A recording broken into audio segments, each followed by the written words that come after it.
Hello dear students, good morning to all of you. कैसे हैं आप लोग? Welcome to IFS. तो Nisha, good morning to you. Tanu, good morning to you. चलिए जल्दी से कनेक्ट हो जाइए and then we will begin with our session without wasting any time. Okay, तो तब तक मैं आपको एक गुड न्यूज़ बता दूं। As you all know that IFS is starting with its regular class from 1st of February। और जोधपुर और पुणे से लाइफ साइंस के बैचेस चलेंगे and from Pune chemical sciences के। so chemical sciences is available only at Pune branch, while you can avail the facility of regular classes from both Jodhpur and Pune। okay? आप भी जानिए, अपने friends को बताइए। It's a very good news for all of us in recent times.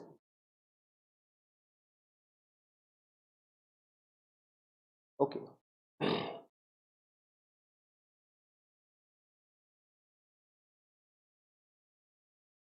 Okay dear friends, so हम शुरू करते हैं फिर। तो आज हम बायोकेमिस्ट्री सेक्शन देखेंगे गेट 2016 का, that is of life sciences. Okay, तो let us see one by one all the 20 questions. कैसे क्वेश्चन थे और उनका आंसर्स क्या होना चाहिए। ओके, तो you are going to answer with me, actively participate करना है और जो कॉन्सेप्ट नया लगे उसको लिखते जाइए। ओके, तो let us see with question number 1।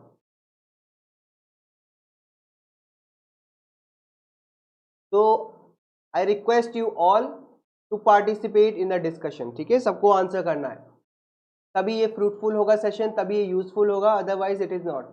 एक घंटा कैसे निकल जाएगा आपको पता भी नहीं चलेगा।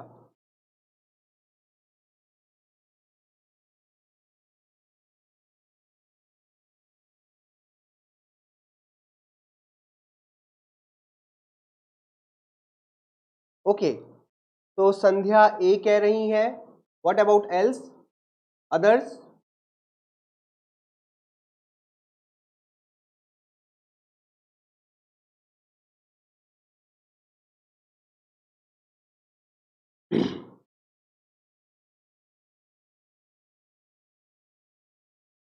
बाकी लोग क्या सोचते हैं इस आंसर क्वेश्चन के बारे में? कुछ तो फीलिंग आ रही होगी। पंकज ए कह रहे हैं, okay let us see, let us see, good. Okay, तो हेट्रोलोगस एक्सप्रेशन, हेट्रोलोगस का मतलब क्या होता है? इट्स फॉरेन, ऐसा gene which is not native to this organism. तो ये जो ग्रीन फ्लोरोसेंट प्रोटीन है ये शायद किसी ऑर्गेनिज्म में in which you are trying to express this gene, ठीक है, आप ग्रीन फ्लोरोसेंट प्रोटीन एक्सप्रेस करना चाह रहे हैं, उस ऑर्गेनिज्म में ओरिजिनली तो नहीं होता है, उसको हम कहते हैं हेट्रोलोगस। ठीक है, ऐसे प्रोटीन को क्या कहेंगे? Heterologous proteins. ठीक है, so heterologous expression of green fluorescent protein is possible because the genetic code is universal, triplet, degenerate या नॉन ओवरलैपिंग। डीजेनरेट का मतलब होता है रिडंडेंट। रिडंडेंट मतलब that more than one codon can code for the same amino acid. ठीक है, तो ऐसा तो होगा नहीं। ठीक है, आपको पता है there are 64 codons. Non overlapping भी आंसर नहीं हो सकता है, हमें ऐसा आंसर ढूंढना है जो लॉजिकल हो। इट इज बिकॉज जो कोड है इट इज यूनिवर्सल काइंड, कोई भी फॉर्म करे but that information can be red in the same way in all of the organism. इस वजह से आप हेट्रोलोगस जीन का एक्सप्रेशन किसी भी ऑर्गेनिज्म में करवा सकते हैं and the protein will function the same. Okay, in general अगर हम बात कर रहे हो तो ओके, तो the answer will become option A. तो good morning Kavita, Suman good morning to you, Rajeev good morning. चलिए जल्दी से आप भी कनेक्ट हो गए हैं, अच्छी बात है, अपने फ्रेंड्स को भी लेके आइए। देन इस क्वेश्चन को ट्राई करिए। क्वेश्चन शायद एनएटी टाइप है, पर आप देखिए क्वेश्चन 1 मार्क लायक है, तो 1 मार्क लायक दिमाग लगाना है। ओके, हमें यहाँ पे ब्रूट फोर्स नहीं अप्लाई करना है, ठीक है। क्वेश्चन को देखते ही, न्यूमेरिकल को देखते ही वैल्यूज पुट की और सॉल्व करना शुरू किया। पहले देखिए 1 मार्क लायक है तो कुछ ना कुछ तो ट्रिक होगी। That trick is very simple to identify. Moni, good morning to you.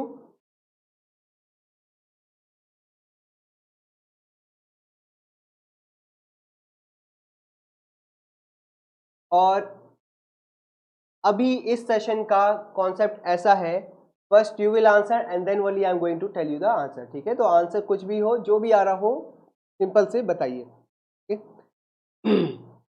What is the equilibrium constant for this reaction? Okay, so let me tell you what do we mean by equilibrium constant, ठीक है। फिर आप question पढ़िए और फिर answer करिए।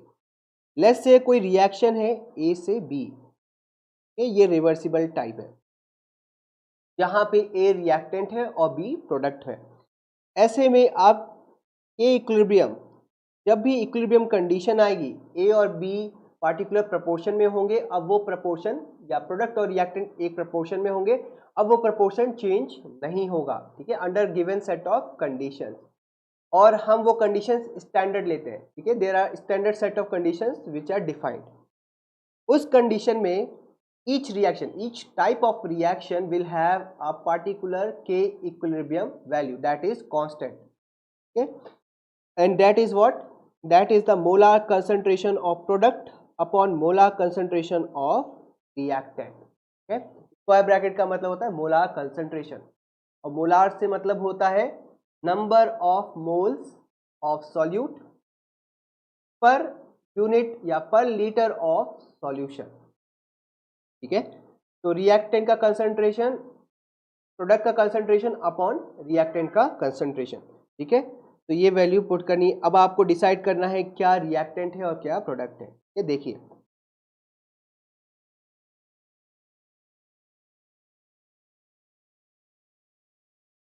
तो hello hello,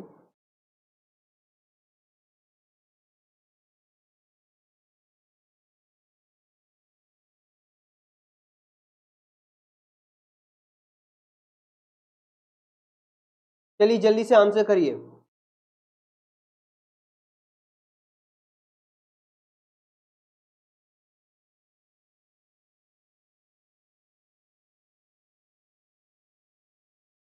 okay, अर्का भट्टाचार्य जी कह रहे हैं 0.55। Okay, good, good that you tried.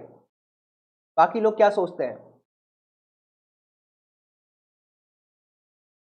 Simple से नंबर सी तो है, गलत भी आंसर आया तो भी नेगेटिव मार्किंग नहीं होगी, 0 ही मिलेगा। ट्राई करने में कोई हर्ज नहीं है। आई नीड 2 मोर आंसर्स, तभी ये क्वेश्चन सॉल्व होगा आगे।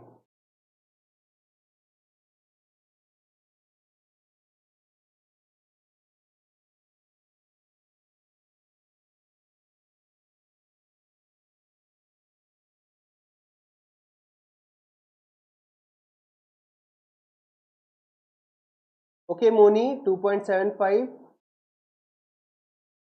थ्रेशोल्ड पार करने के लिए एक और answer.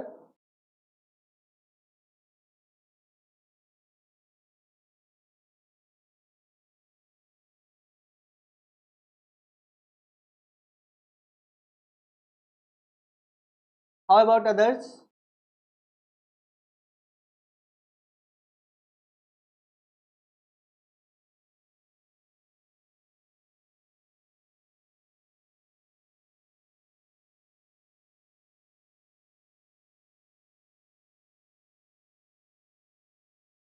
Okay, so let us see.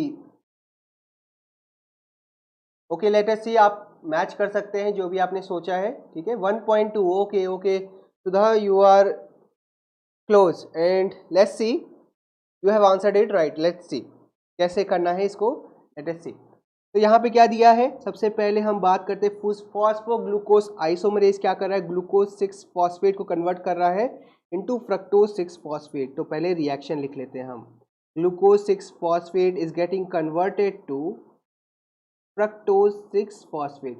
और क्योंकि यहाँ पे गेस free energy change delta G ज़्यादा नहीं होती है, तो reaction occurs in both the direction, backward as well as forward, ठीक है।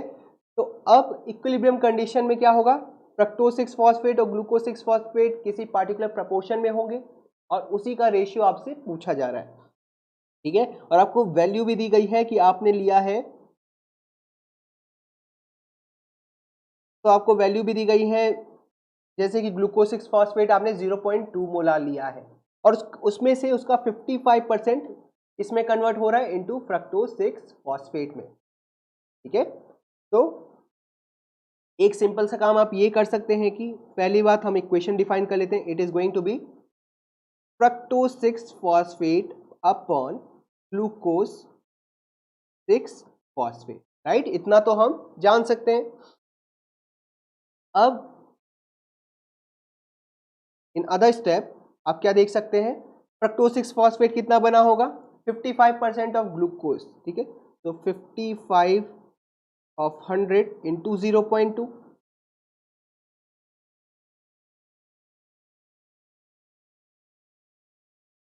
इंटू 0.2 होल अपॉन 45, 100 में से 55 माइनस किया तो 45 पीछे बचता है, इंटू 0.2। ऐसा कर सकते थे, ठीक है, पर ऐसा करने की कोई जरूरत नहीं थी क्योंकि 0.2 और 0.2 तो कैंसल आउट हो सकते थे, ठीक है। तो अगर आप चाहे तो ये लिखिए, नहीं तो सिंपल से 55 और 45 को डिवाइड कर दीजिए, ठीक है।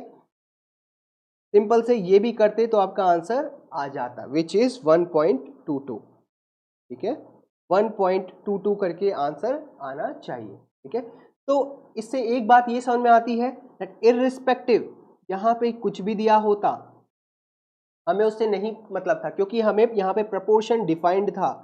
ये प्रपोर्शन देखिए यहाँ पे 55% ऑफ ग्लूकोज, तो आप चाहे 9 मोल्स का करिए चाहे आप करिए 0.1 मोल का, आपको हमेशा 1.22 का ही रेशियो दिखेगा। और मैंने यही कहा था कि के इक्विलिब्रियम चेंज नहीं होगा, इट्स ए कांस्टेंट वैल्यू, ठीक है।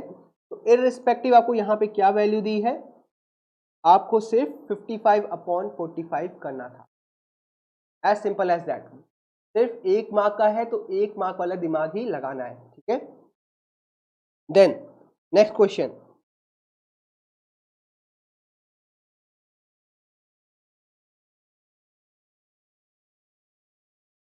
क्विकली, इसको तो बहुत ही सिंपल क्वेश्चन है, इसको आंसर करिए।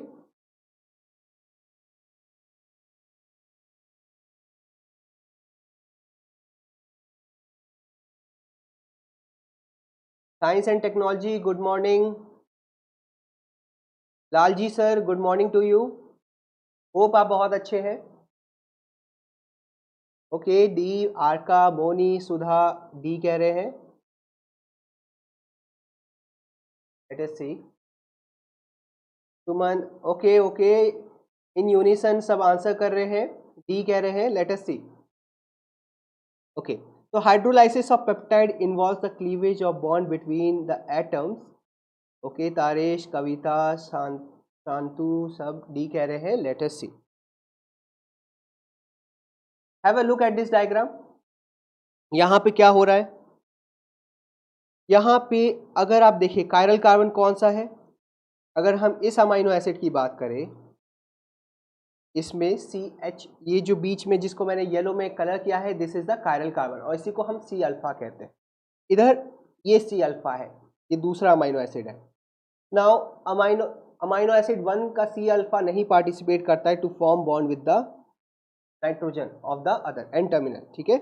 यहाँ पे क्या होता है, जो कार्बोक्सिल एंड होता है, ये जो कार्बोक्सिल एंड होता है ये पार्टिसिपेट करता है विद द अमाइनो ग्रुप, ठीक है। और ये होता है कंडेंसेशन रिएक्शन, जहाँ पे वाटर बाहर आएगा, ठीक है। तो अपोजिट क्या होगा, हाइड्रोलाइसिस, वाटर की मदद से कोवलेंट बॉन्ड का टूटना।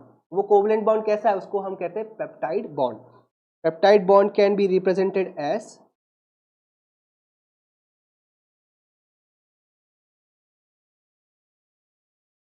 कुछ इस तरीके से, ठीक है, इस तरीके से हम रिप्रेजेंट कर सकते हैं CONH, ओके। तो यहाँ पे इस वाले की बात हो रही है, तो ये किसके बीच में है, it is between the carboxyl group and the amino group, C और N के बीच में।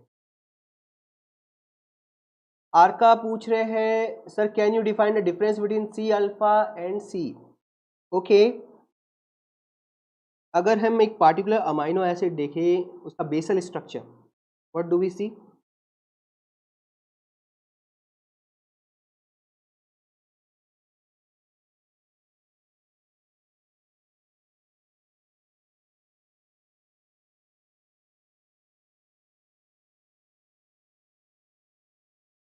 ठीक है, और यहाँ पे कुछ साइड चेन हो सकती है, ठीक है, लेटर से आर है। अब आप देख रहे हैं कायरल कार्बन क्या होते हैं? कायरल कार्बन ऐसे कार्बन होते हैं जिनके चारों ओर विच हैव आसिमेट्री। आसिमेट्री का मतलब चारों ग्रुप्स जो भी फंक्शन ग्रुप्स अटैच्ड हैं दोज ऑल आर डिफरेंट। जैसा कि आप यहाँ देख सकते हैं NH2 डिफरेंट होता है, कार्बोक्सिल ग्रुप डिफरेंट है, हाइड्रोजन है, उधर साइड चेन है। इसका मतलब this is a chiral carbon. और जो कायरल कार्बन होता है उसको हम कहते हैं अल्फा। सी अल्फा हम डिनोश एक नोटेशन यूज करते हैं so as to tell about the first chiral carbon in the amino acid. ठीक है,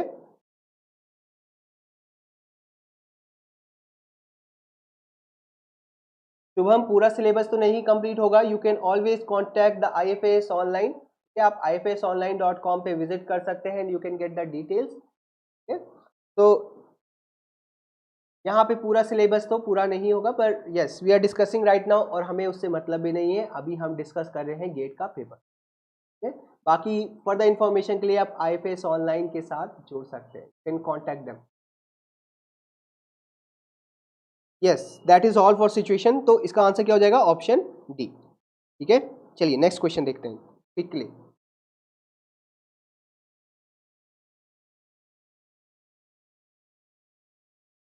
interconversion of UDP glucose and UDP galactose is characterized by. पहले मैं आपको इसके लिए स्ट्रक्चर बता दूं, फिर आप अपना आंसर गेस कर सकते हैं।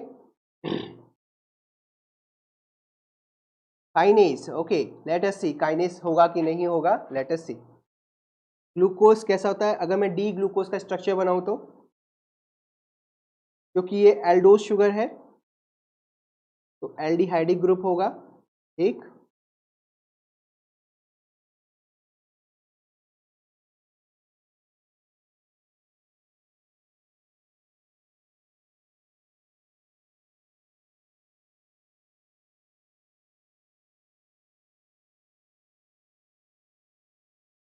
so this is the structure of D glucose. Okay, okay, okay. सुधा, मोनी, मेघना, तारेश, कविता, दीपशिखा, अंकिता, सुमन, वृंदा, तारेश, शांतु, अक्षय सब सी कह रहे हैं। लेट अस सी, ये आपका ग्लूकोज का स्ट्रक्चर है। और गैलेक्टोज का कैसा होता है? गैलेक्टोज में, और आपको डिफरेंस नोटिस करना है।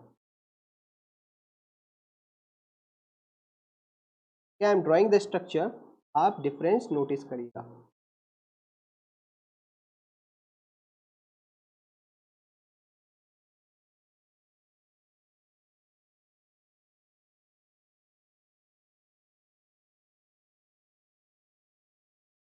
और अगर मैं यहाँ पे नंबरिंग करूँ तो फंक्शन ग्रुप से स्टार्ट करते हुए,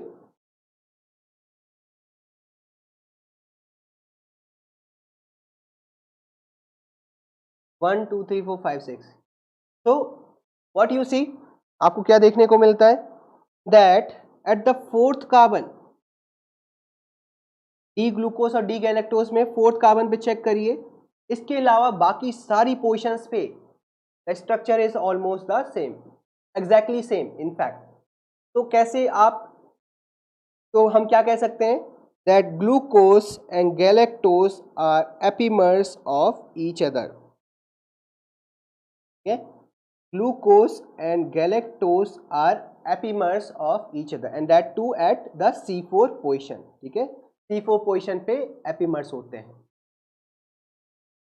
ओके, और एपिमर्स को आप कैसे डिफाइन करेंगे? These are diastereomers. ठीक है, ये ऐसे डाइस्टीरियोमर्स होते हैं which have more than one chiral carbon. ठीक है, यहाँ पे आप देख रहे हैं कितने कायरल कार्बन है?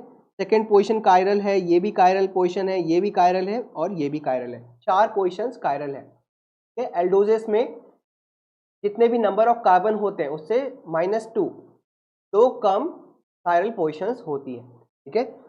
तो उनमें से किसी भी एक पोजीशन पे अगर आपको डिफरेंस दिखे सिर्फ एक कायरल पोजीशन पे, तो उसे हम एपीमर्स कहते हैं, ठीक है। तो glucose and galactose are the epimers of each other. और ऐसा कौन सा एंजाइम होगा जो एक्ट करेगा? It will be nothing but an epimerase, ठीक है। और ये एपीमरेज आपका काम आता है जब गैलेक्टोज को galactose being consumed in the glycolysis, ठीक है। क्या हो रहा है? गैलेक्टोज है यहाँ पे, it is getting converted to galactose 1 phosphate. उसके बाद गैलेक्टोज, फिर यूडीपी ग्लूकोज आता है, UDP glucose exchanges its UDP for the phosphate group, और ये फिर ग्लाइकोलाइसिस में पार्टिसिपेट कर रहा है। और देखिए गैलेक्टोज कैसे कन्वर्ट हो रहा है in back into glucose? By an enzyme epimerase. और अगर आप इसका रिंग स्ट्रक्चर देखना चाहे तो this is the ring structure. Yes Ankita, you are right, differs in single carbon. Suman, you are also right, galactose is C4 epimer of glucose. Vishal sir, good morning to you, hope you are doing good, ठीक है। अब आप देखिए यहाँ पे क्या है, एक यूरिडिल ग्रुप है, this is the uridyl group, okay. यहाँ पे आपके पास राइबोज शुगर है क्योंकि यहाँ पे 2 प्राइम पे भी OH है, ओके फाइन। इससे हमें मतलब नहीं है, पर आप यहाँ पे स्ट्रक्चर नोटिस करिए। एट द 4th पोजीशन, हमने क्या कहा, 4th पोजीशन पे देखिए ये क्या हो सकता है, दिस इज अ ग्लूकोज क्योंकि OH नीचे है, और ये गैलेक्टोज है। बाकी सारी पोजीशन पे देख लीजिए एज इट इज है, फाइन। चलिए फिर नेक्स्ट क्वेश्चन की तरफ बढ़ते हैं। ओके, नेक्स्ट क्वेश्चन की तरफ बढ़ने से पहले हम पहले कुछ कॉन्सेप्ट समझ लें। तो we are going to talk about the size exclusion chromatography in brief, या फिर जेल फिल्ट्रेशन क्रोमेटोग्राफी भी कह सकते हैं। जेल फिल्ट्रेशन क्रोमेटोग्राफी में क्या होता है? It's a kind of column chromatography. यहाँ पे आप टाइटली पैक्ड एक कॉलम होता है, उसके अंदर आप बीड्स पैक करते हैं इन वेरी टाइट फैशन, ये बहुत स्नगली फिट करते हैं। और ये जो बीड्स होते हैं these are kind of porous, ये पोरस बीड्स होते हैं। Through them there are pathways, it have a intermesh of networks, ठीक है। इंटरमेश होता है नेटवर्क्स का इस तरीके से। अब आप क्या करते हैं, you put your samples on the top of the column, आप अप्लाई करते हैं। अब ये sample due to the gravity और due to the peristaltic pump, आप किसी तरह का प्रेशर दे रहे होंगे, उसकी वजह से ये डाउनवर्ड मूव करेंगे। अब जो भी बड़े यू कैन से बड़े एनालाइट्स होंगे, या सैंपल में लेट्स से कुछ बड़े साइज के मॉलिक्यूल्स होंगे, what they will do, they can not get inside the pores of the bead. और जो छोटे मॉलिक्यूल्स होंगे they can easily pass through the pores as well as from the void space. Void space का मतलब है beads के बीच की space, ठीक है। इवन थ्रू द बीड्स, छोटे मॉलिक्यूल्स बीड के थ्रू भी पास कर पाएंगे। अब जिनको अपना लक्ष्य अच्छे से पता है, जो कि बड़े मॉलिक्यूल हैं, जो कि बीड के अंदर नहीं जा रहे, वो तो जल्दी बाहर आ जाएंगे। आप देख रहे हैं कितनी जल्दी ट्रैवल करके they have reached towards the end.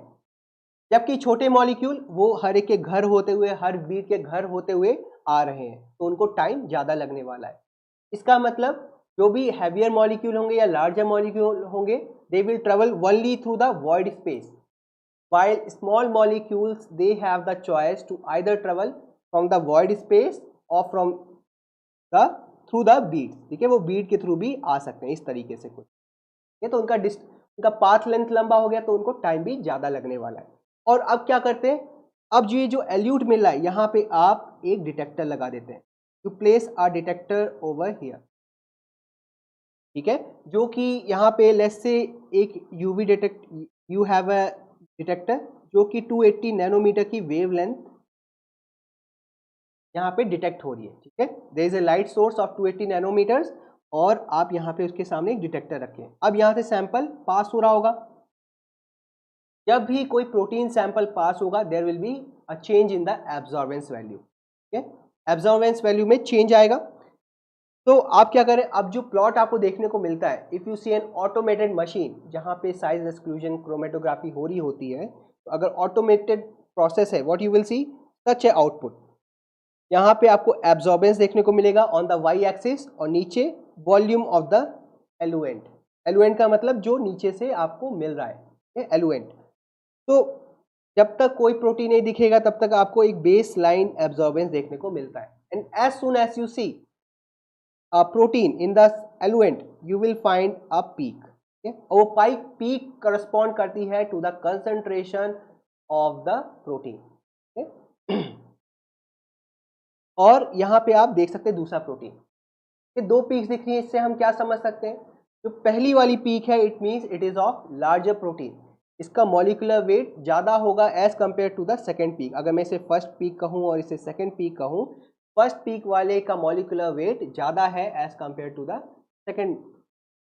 ठीक है, तो इससे ये समझ में आ रहा है that the larger molecule will have laser of retention time in the column. Retention time का मतलब है कितना टाइम कोई भी मॉलिक्यूल स्पेंड कर रहा है कॉलम के अंदर. ठीक है, तो उसके बेसिस पे आप ये क्वेश्चन ट्राई करिए. फिर ट्राई दिस क्वेश्चन आउट. तो मैं आपको यहाँ पे बता दे रहा हूँ क्या क्या बातें ध्यान रखनी है. यहाँ पे आप क्या देख रहे हैं, एब्जॉर्बेंस. डिटेक्टर एब्जॉर्बेंस मेजर कर रहा है. यहाँ है आपका एल्यूशन वॉल्यूम जो कि साइज एक्सक्लूजन कॉलम से बाहर आ रहा होगा, मीडिया या बफर जिसमें आपने प्रोटीन सस्पेंड कर रखा है. ये मिक्सचर ऑफ प्रोटीन सस्पेंडेड है इनफैक्ट. और यहाँ पे आपने प्लॉट किया है एंजाइम एक्टिविटी. तो वाई एक्सिस पे क्या क्या है, एंजाइम एक्टिविटी, उसे डॉटेड लाइन से दिखा रहे हैं. ओके, और एब्जॉर्बेंस को आप एक ब्रॉड या फिर एक बोल्ड लाइन से दिखा रहे हैं. Answer this question then, what do you feel.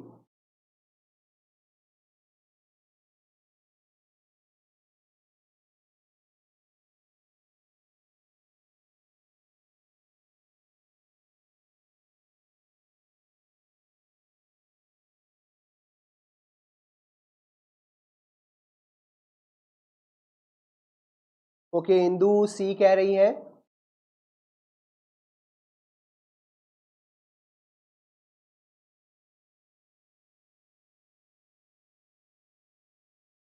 Sudha B कह रही. तारिश मुझे नहीं पता, आपको पता है, आप रिसर्चर हो, कि आपका एक्सपेरिमेंट था.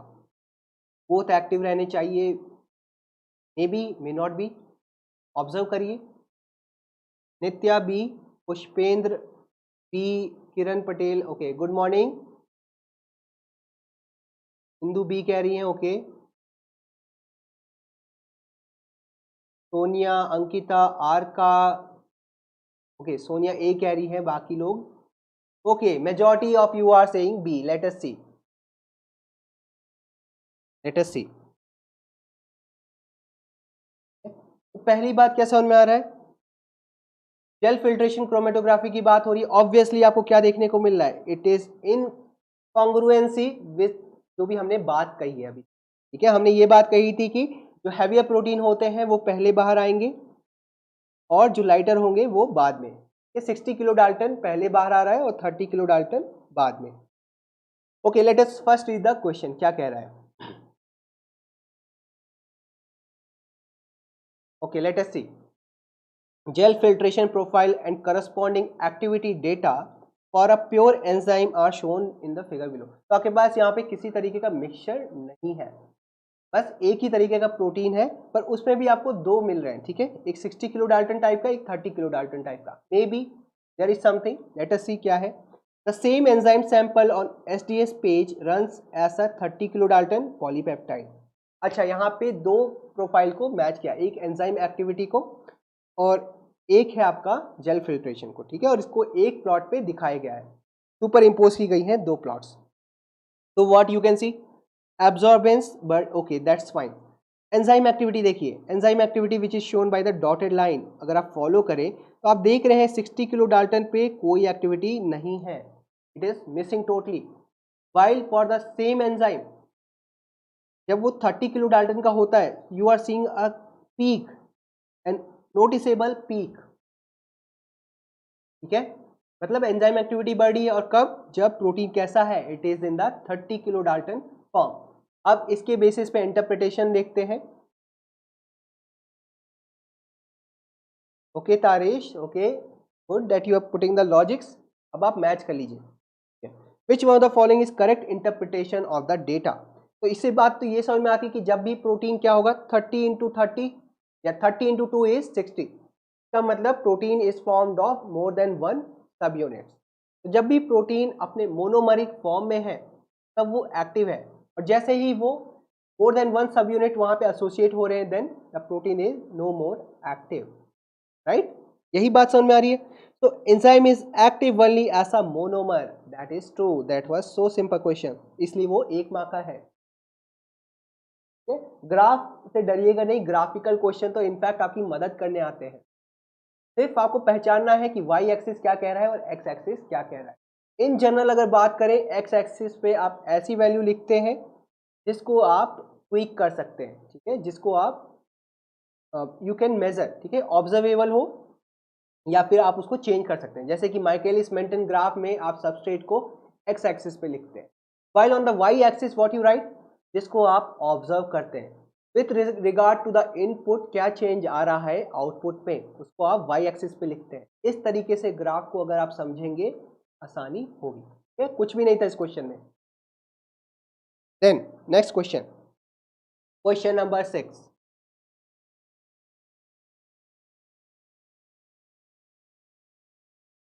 Arifa good morning. तो जिन्होंने भी बी कहा है वो सब राइट है, and majority of you have said B, that is good.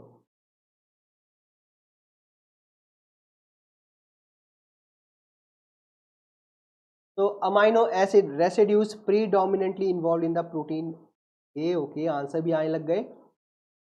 Nitya, Moni, Akshay D कह रहे हैं, okay okay, let us see. Sonia भी डी कह रही है, इंदु भी डी, ओके ओके ओके।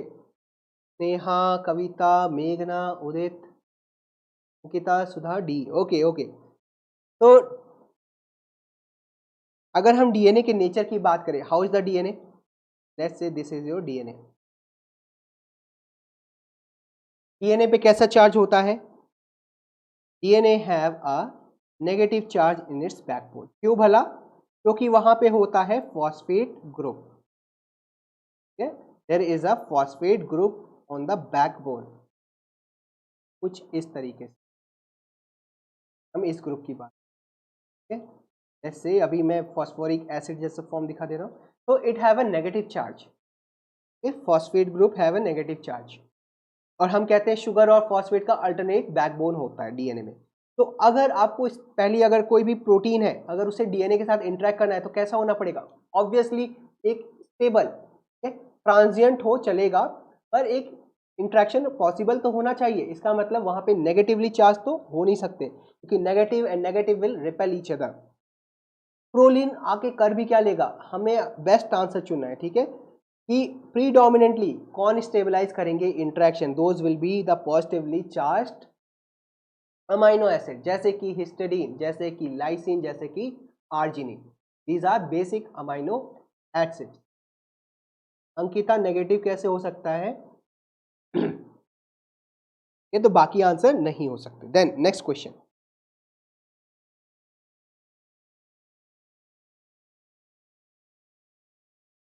ठीक है, और यहां पे आपकी हेल्प के लिए एक स्ट्रक्चर भी बना देता हूं।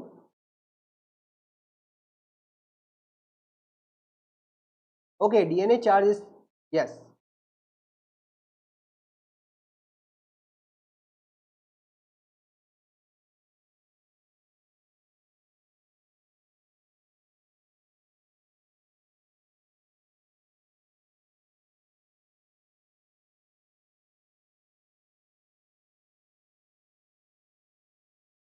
आप आंसर करिए mean while.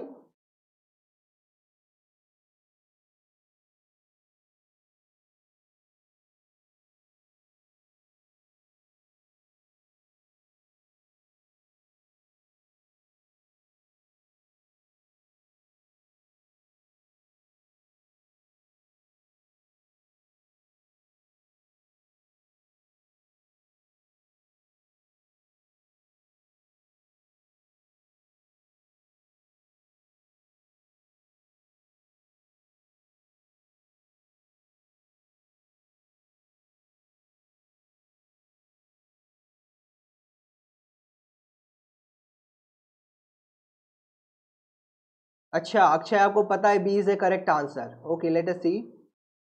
Okay B, A B, Megha B, Moni A, Ankita B, Arka B, Akshay okay, Sudha B, Shantu B, Kavita Verma β14 okay. Let us see, यहाँ पे बात कर रहा है तो ये पहली बात तो सेलुलोज एक कार्बोहाइड्रेट होता है। A carbohydrate can play a functional role as well as a structural role.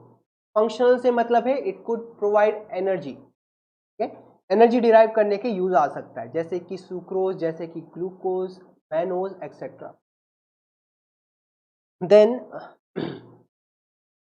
अब जो सेलुलोज होता है इट्स स्ट्रक्चरल कार्बोहाइड्रेट, ये क्या प्ले करेगा role? It will provide the mechanical support, mechanical support. तो उसके लिए वहां पे it should have a linear structure, एक शीट लाइक स्ट्रक्चर होना चाहिए, इसको कॉम्पैक्ट स्पेसिंग में पैक नहीं होना चाहिए, जैसे कि आपके फंक्शनल कार्बोहाइड्रेट्स होते हैं।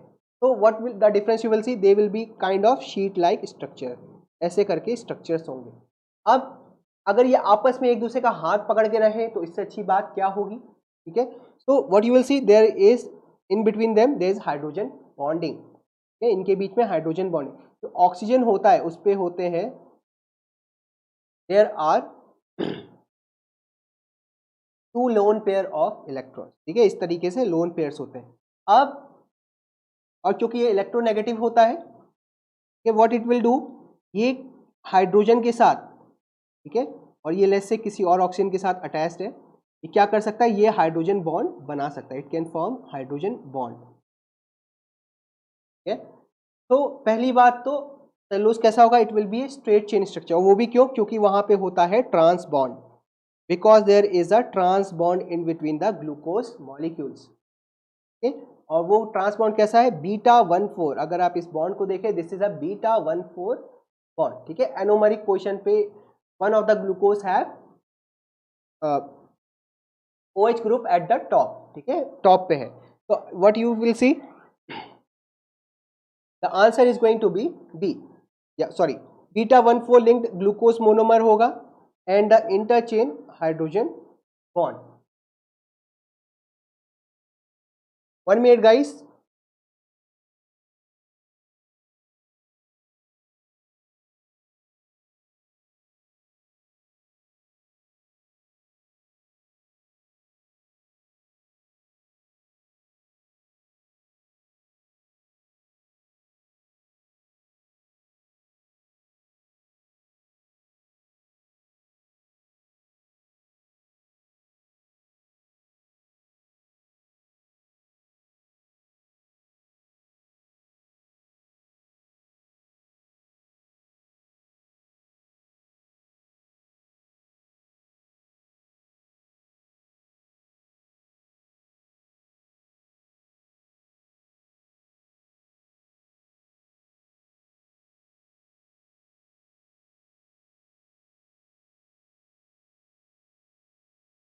ओके, ठीक है। तो यहाँ पे क्या होगा, β14 तो पहली बात लिंकेज होगी, ठीक है, between the glucose monomers, and there will be not intra, intra का मतलब सेम चेन में ये बेंड तो हो नहीं सकती, पहली बात ऑब्वियस सी बात है, हमने कहा शीट लाइक अगर स्ट्रक्चर रोल प्ले करना है तो it should occupy space, and many sheets will come together, many chains of cellulose will come together, तो इंटरचेन होगी इस तरीके से। तो आप क्या देख सकते हैं यहाँ पे, ये एक β14 चेन है, एक ये ग्लूकोज की β14 चेन है, ये भी है और ये भी है, ओके। यहाँ पे स्टार्च और सेलुलोज दोनों में ग्लूकोज होता है, पर एक में ट्रांस टाइप की बॉन्डिंग है, ग्लाइकोसिडिक बॉन्डिंग, एक में सिस टाइप है। सिस टाइप वाले structure they will play the energy role या फंक्शनल रोल, ठीक है। और इनके बीच में आप हाइड्रोजन बॉन्डिंग कुछ इस तरीके से देख सकते हैं, ठीक है। This is the hydrogen bonding you are finding. एक इलेक्ट्रोनेगेटिव एटम, तो hydrogen bonding happens between two electronegative atoms, उनमें से एक इलेक्ट्रोनेगेटिव एटम के साथ हाइड्रोजन कोवेलेंटली अटैच होना चाहिए, इस तरीके से। देन क्वेश्चन नंबर 8, बहुत ही सिंपल क्वेश्चन है, ये तो आपको आता ही होगा, क्विकली आंसर करिए। तो हो सकता है आपको ऑप्शन ना दिख रहा हो, लास्ट वाला ऑप्शन,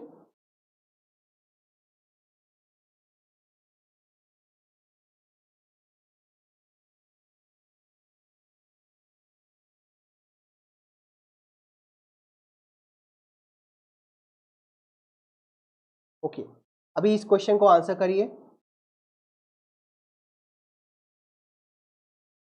स्टार्च का क्वेश्चन नहीं था इसलिए हम स्टार्च को डिस्कस नहीं कर रहे। Let us keep this session short.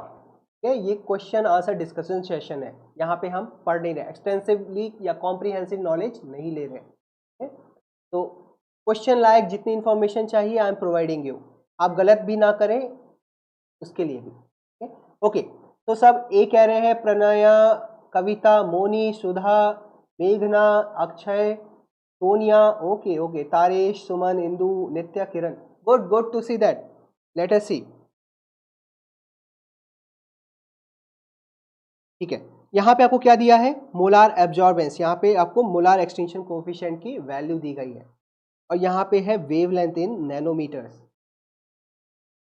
तो व्हाट यू विल फाइंड, अगर जब आप बात करते हैं कि प्रोटीन की कंसंट्रेशन डिटर्मिनेशन की, आप कहते हैं आप 280 नैनोमीटर्स पे रीडिंग लेते हैं फ्रूट सैंपल की। ठीक है, अभी हम उसके प्योरिटी की बात नहीं कर रहे हैं, 260/280 का रेशियो और वो सब की बात नहीं कर रहे हैं। ठीक है, तो आप 280 नैनोमीटर्स पे रीडिंग लेते हैं, तो हर अमाइनो एसिड एब्जॉर्बेंस नहीं शो करता है at the 280 nanometers. There are certain amino acids which show absorbance, जैसे कि अरोमेटिक अमाइनो एसिड्स, उसमें आते हैं आपका tryptophan which is represented by W, फिर होता है tyrosine which is represented by 1 letter code Y, और फिनाइल एलानिन। तो जो मैक्सिमल एब्जॉर्बेंस शो करता है amino acid, aromatic amino acid at 280, that is the tryptophan. उसके बाद होता है tyrosine followed by the phenyl alanine. तो आप इसको वाइफ की तरह भी याद रख सकते हैं, अगर आपको निमोनिक बनाना है तो wife but in reverse fashion. Okay, reverse fashion में वाइफ। तो आंसर क्या हो जाएगा, तो correct combination of spectral assignment, 1 के लिए W होना चाहिए, मतलब ट्रिप्टोफैन, ओके, सेकेंड के लिए टायरोसिन, और थर्ड के लिए phenylalanine. So option A is the correct answer. ठीक है, तो let us move to the second next question, question number 9। ये भी 1 मार्क क्वेश्चन है।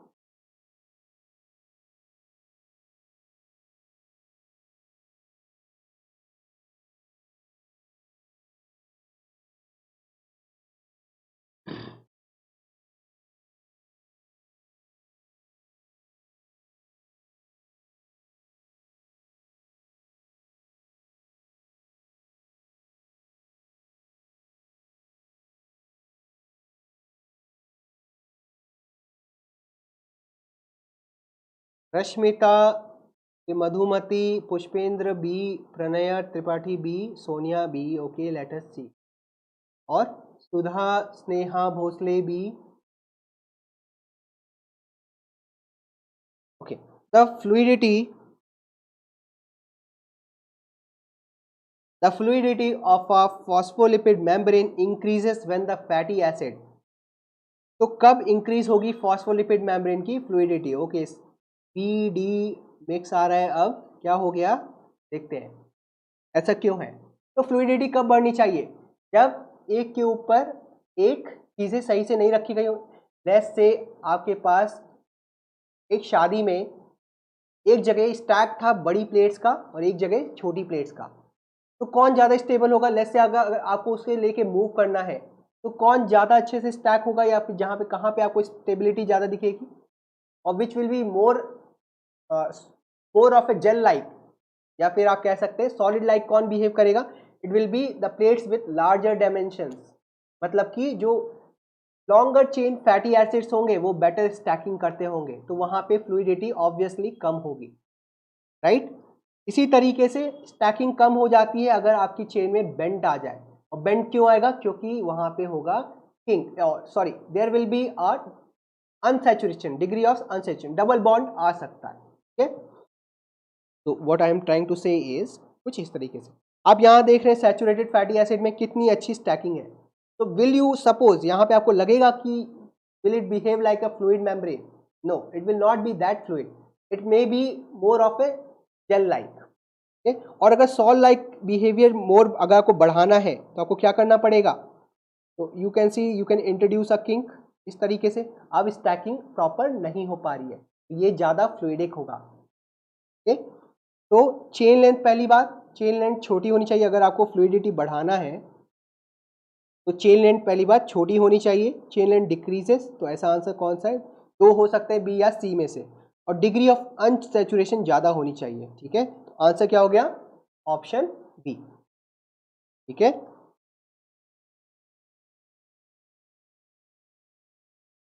इंक्रीज की बात कर रहा है, डिक्रीज की नहीं कर रहा था। ठीक है, ध्यान रखिएगा जो भी डी कह रहे हैं अक्षय और बाकी लोग।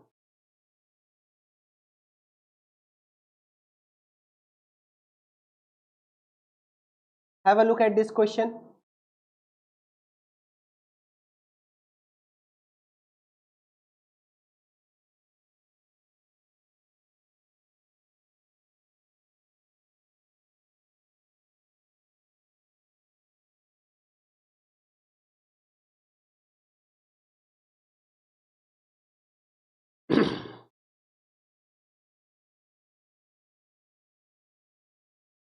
ओके, अक्षय बी,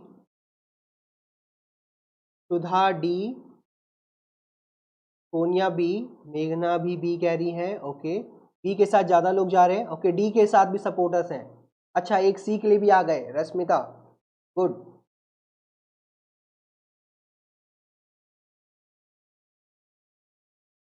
ए मिसिंग है, ए किसी ने नहीं कहा अभी तक।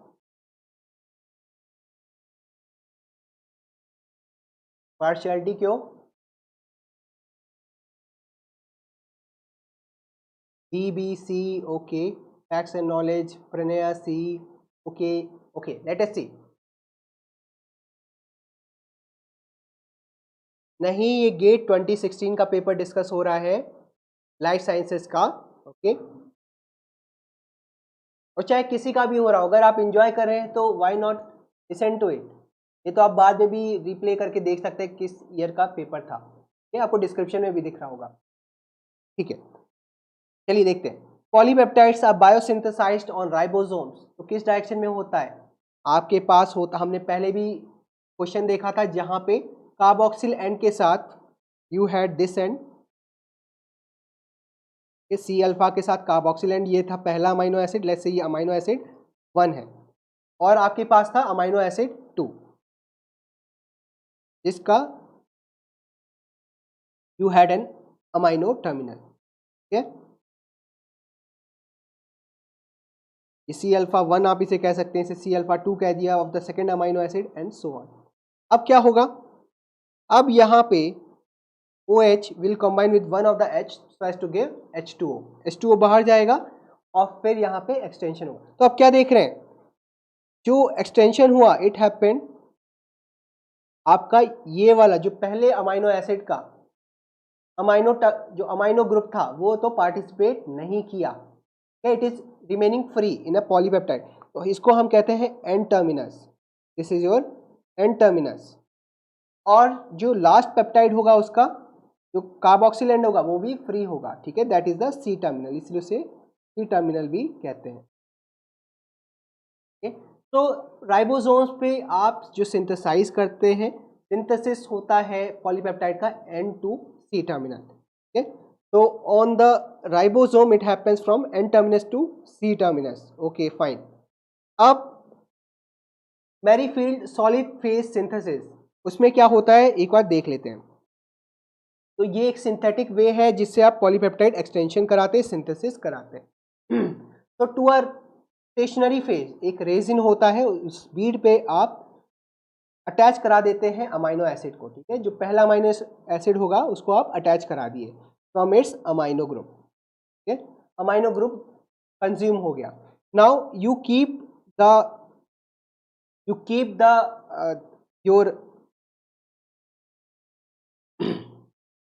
आप कार्बोक्सिल ग्रुप को कंज्यूम करा दिए। ठीक है, कार्बोक्सिल ग्रुप को आप कंज्यूम करा रहे हैं, और जो आपका अमाइनो ग्रुप होता है उसको आप ब्लॉक करके रखते हैं, जैसा कि आप यहाँ पे देख सकते हैं। ठीक है, आप उसको केमिकली अनरिएक्टिव बना के रखते हैं, और जब भी आपको एक्सटेंशन करवाना है या ऐड करवाना है अमाइनो एसिड, तो आपको अनब्लॉकिंग करानी पड़ेगी, ठीक है। तो आप अनब्लॉकिंग कराते हैं, डी प्रोटेक्शन कराते हैं, and then what happens, then your N terminal gets free.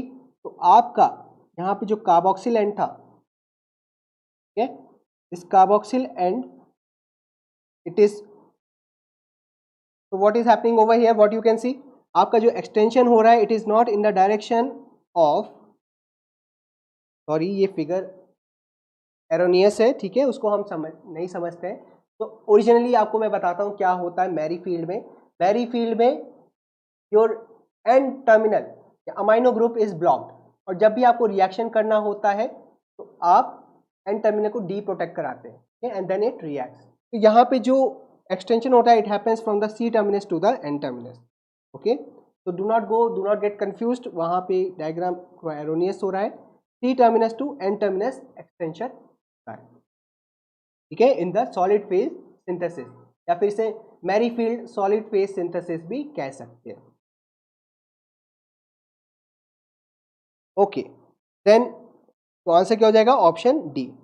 Then let us come to one more concept, okay, the classification of high energy compounds. अब हाई एनर्जी कंपाउंड्स के बारे में थोड़ी बात कर लेते हैं before going to next question.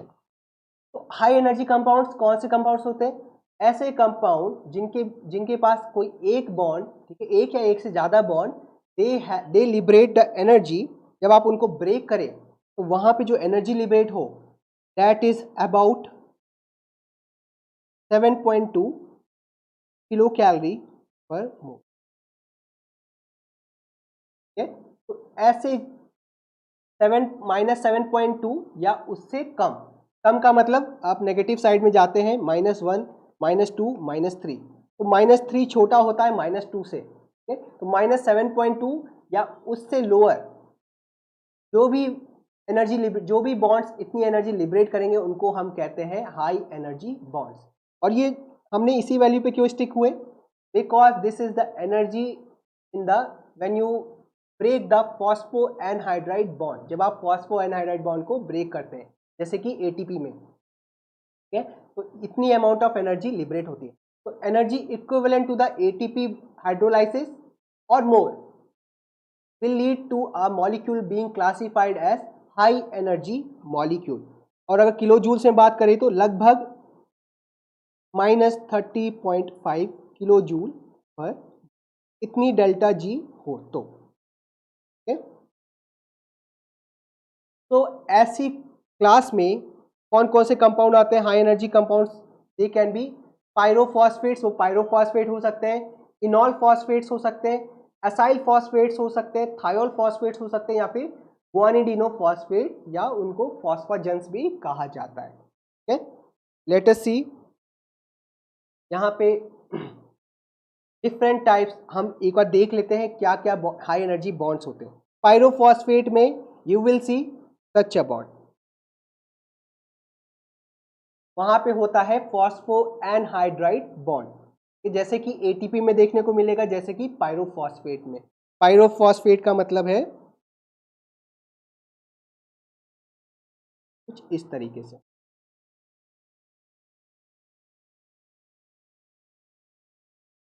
ठीक है। तो लेट्स से ये किसी कार्बन के साथ अटैच है और यहाँ पे आपका तरीके से होना, ठीक है। सो ये जो बॉन्ड है, इस bond is phospho anhydride bond, ये हाई एनर्जी बॉन्ड होता है।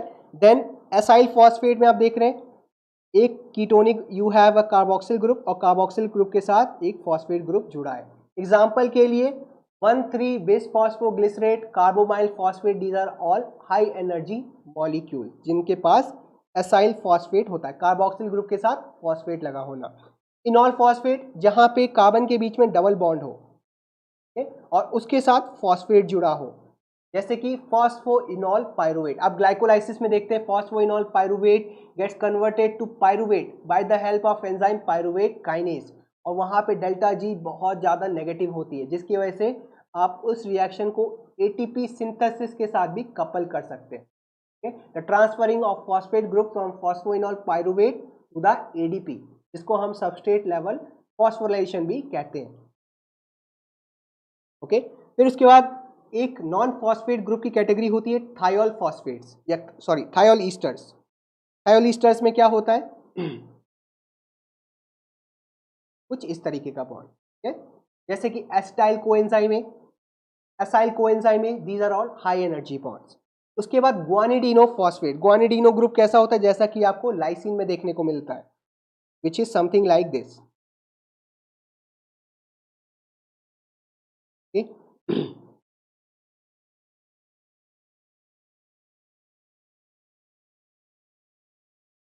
इस तरीके का बॉन्ड हुआ और इसके साथ क्या है, यहाँ पे एक फॉस्फेट जुड़ा हुआ है, फॉस्फेट ग्रुप, तो ये भी हाई एनर्जी बॉन्ड होता है। ओके, सो फॉस्फोक्रिएटिनिन या फिर फॉस्फो आर्जिनाइन, ये सारे हाई एनर्जी बॉन्ड्स में आते हैं, या और जो भी इनको कंटेन करेंगे उनको हम कहेंगे high energy molecule.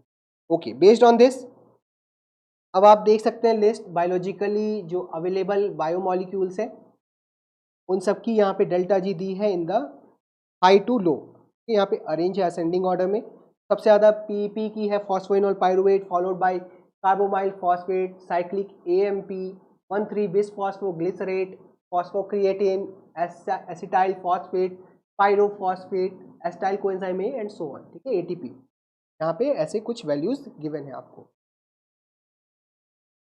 Based on that answer this question, try to answer this question. Mind you 2 mark question है तो दिमाग तो लगाना पड़ता। हमने वो इन्फॉर्मेशन देख ली है, अब आपको इसको आंसर करना है। ये last one is not visible, 1 minute.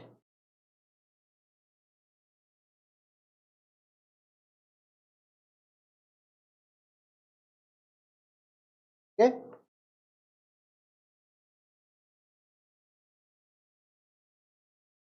तो इसको आप ध्यान रख सकते हैं, इट विल बी हेल्पफुल। तो अब इस क्वेश्चन को आंसर करिए।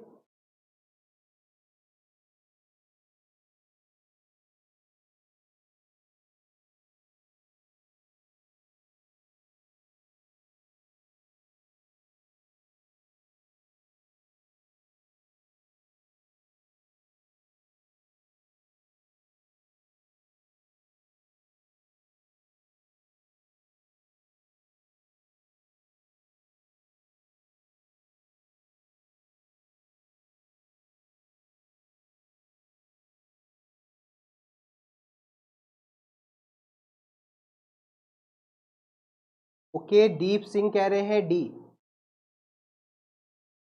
Jagdish Chaudhary, good morning to you.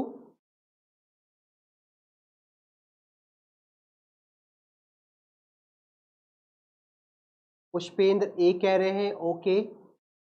Pushpendra, हमने कब बात की फॉस्फो ईस्टर बॉन्ड की? ग्लूकोज, जो ग्लूकोज 1 फॉस्फेट कह रहे हैं, let me draw the first carbon. यहाँ पे ग्लूकोज 1 फॉस्फेट की आप अगर बात भी कर रहे हैं, यहाँ पे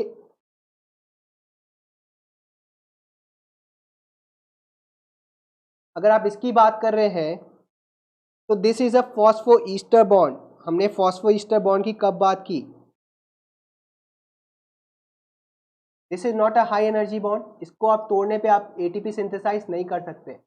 may be the energy is around somewhat -3.3 kilo calorie.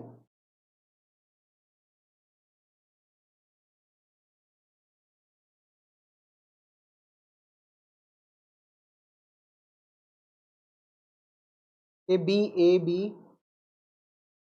Okay, let us see. तो क्रिएटिन फॉस्फेट, एक तो बात है हमें क्या क्या पता है, creatine phosphate high energy bond है। एडोनिन ट्राइस फॉस्फेट, और हमें कैसा चाहिए, यहाँ पे हाइड्रोलाइसिस पे आपको लेस देन -7 किलो कैलोरी, मतलब कि -7 हो कम से कम या उससे कम, तो मतलब हाई एनर्जी मॉलिक्यूल की बात कर रहा है, ठीक है। फ्रक्टोज 1,6 बिसफॉस्फेट में भी फॉस्फो ईस्टर बॉन्ड होता है, ठीक है, तो ये भी नहीं हो सकता। Acetyl phosphate, yes it is also a high energy bond. Coenzyme A attached, it's a thioester bond, succinyl coenzyme A में, ठीक है, ये भी हाई एनर्जी बॉन्ड है। Glycerol 3 phosphate, no it is again a phosphoester, ये नहीं हो सकता। Acetyl coenzyme A is there. 1,3 bisphosphoglycerate is also a high energy molecule, ये नहीं है। ग्लूकोज 6 फॉस्फेट नहीं है, ये है। एंड एडिनोसिन डाइफॉस्फेट इसमें भी है, ठीक है, क्योंकि आपका जो अल्फा फॉस्फेट और बीटा फॉस्फेट बचता है, उसके बीच में भी एक फॉस्फोएनाइडाइड बॉन्ड होता है, ठीक है, वो भी आपका it can be a high energy bond molecule, ठीक है। पर किसमें कौन सा ऐसा ऑप्शन है जिसमें सारे के सारे हाई एनर्जी बॉन्ड है? It is option B, of course, ठीक है। सिंपल सा बस आपको फैक्ट ध्यान रखना था।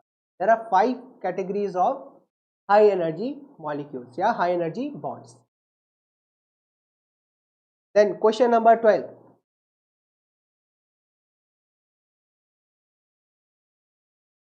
तो before you deal with this question मैं आपको कुछ बता दूं इसको कैसे, let me give you some knowledge, prior knowledge कि कैसे इसे डील करना है। तो लेट्स से आप स्टैंडर्ड कंडीशंस में आपने किसी बायोलॉजिकल मॉलिक्यूल का गैस फ्री एनर्जी चेंज निकाला। गैस free energy change is nothing but the energy to do work, ability to do work, energy available for that, ठीक है। और वो निकल के आई पॉजिटिव, लेट्स से कुछ इतनी। अब सेल के अंदर सेम स्टैंडर्ड कंडीशंस तो होंगी नहीं, आप धूप में भी रहते हैं, डेजर्ट कंडीशन में भी रह सकते हैं, आप अंटार्कटिक में भी रह सकते हैं, कहीं पे भी रह सकते हैं। तो cellular condition, cellular physiology is totally different from a test tube conditions, in vitro conditions. तो जो स्टैंडर्ड कंडीशंस में डेल्टा जी आती है which is represented as delta G zero, that is totally different that what you will get in the cellular condition. तो आपसे अगर कहे कोई कि कोई नॉन स्पॉन्टेनियस प्रोसेस है, डू नॉट, नॉन स्पॉन्टेनियस का मतलब कि डेल्टा जी का पॉजिटिव होना, एनर्जी का कंज्यूम होना, रिएक्शन अगर ट्रांसफॉर्मेशन होना है ए से बी में, एनर्जी लगेगी, क्या एनर्जी लिबरेट नहीं होगी, एनर्जी लगेगी, तो डेल्टा जी पॉजिटिव होगी। इन दैट केस ऐसे रिएक्शन भी पॉजिटिव हो सकते हैं सेलुलर कंडीशंस में, so it will differ from delta G. ये दोनों बिल्कुल बहुत ही आराम से डिफरेंट हो सकते हैं, one can be positive and other can be negative. जो प्रोसेस टेस्ट ट्यूब में ना हो रहा हो वो सेलुलर लेवल पे हो सकता है। और किस वजह से? वो इस वजह से, लेस से आपके पास लेस से ये रिएक्टेंट था और यहाँ पे प्रोडक्ट था, ठीक है। तो अगर आप कह रहे हैं रिएक्टेंट से प्रोडक्ट बनना नॉन फिजिबल है या नॉन स्पॉन्टेनियस है, तो आप क्या कर सकते हैं कि रिएक्टेंट की कंसंट्रेशन बहुत ज़्यादा बढ़ा दीजिए। The concentration is another form of energy, ठीक है। रिएक्टेंट की कंसंट्रेशन बढ़ा दीजिए तो क्या होगा, फिर ये reaction it will proceed in the forward direction, ठीक है। तो आप क्या करें, एक्टिवली ट्रांसपोर्ट करा रहे हैं रिएक्टेंट को इन द रिएक्शन साइट, जहां पे भी रिएक्शन सेंटर है, या फिर आप कंटिन्यूअसली प्रोडक्ट को रिमूव करते जाइए, ठीक है। प्रोडक्ट आप ग्रेडियंट बना रहे हैं, रिएक्टेंट ज्यादा प्रोडक्ट कम, तो भी रिएक्शन क्या होगा, it will proceed in the forward direction. जबकि इंट्रिंसिक क्वालिटी क्या है रिएक्शन की, it is not favourable, but you are making it favourable by playing with the concentrations. तीसरी चीज ये हो सकती है, इस रिएक्शन को आप कपल कर दें, you couple this reaction with other process. कोई ट्रांसफॉर्मेशन है जिसकी बहुत ही लार्ज, जो भी एनर्जी फ्री एनर्जी चेंज है दैट इज वेरी लार्ज, ठीक है, लार्ज नेगेटिव है, इसको आप कपल कर दीजिए इस रिएक्शन के साथ। तो overall what will happen, both the reaction will proceed in the forward direction. तो जो रिएक्शन अभी तक नॉन फेवरेबल था वो भी फेवरेबल हो जाएगा, ठीक है। Another thing what you can do is, another thing what happens in the nature is कि हो सकता है ये वाला स्टेप नॉन स्पॉन्टेनियस हो, ठीक है, पर इसके बाद जो नेक्स्ट स्टेप हो रहा है, जो हम कह रहे हैं प्रोडक्ट रिमूव होगा, ठीक है, जो हमने कहा प्रोडक्ट रिमूव होगा उसी का एक्सटेंशन मैं बता रहा हूँ। प्रोडक्ट कैसे रिमूव हो सकता है, या तो आप उसका ट्रांसपोर्ट करा दें, एक्टिवली उसे रिमूव करते जाएं, या फिर आप उसको कंज्यूम करते जाएं इन द नेक्स्ट स्टेप, और वो नेक्स्ट स्टेप की डेल्टा जी बहुत ज़्यादा नेगेटिव हो, it is much more negative as compare to the this step, so it will drive the non-spontaneous reaction. So what do you think should be the answer? C will be the answer. Okay, let us see. इस condition में क्या हो रहा है, क्या बोल रहा है कि malate dehydrogenase, okay, Moni Kumari C, Arka भी सी बोले हैं, okay, let's see the delta G zero for malate dehydrogenase, फिर मी गाइस,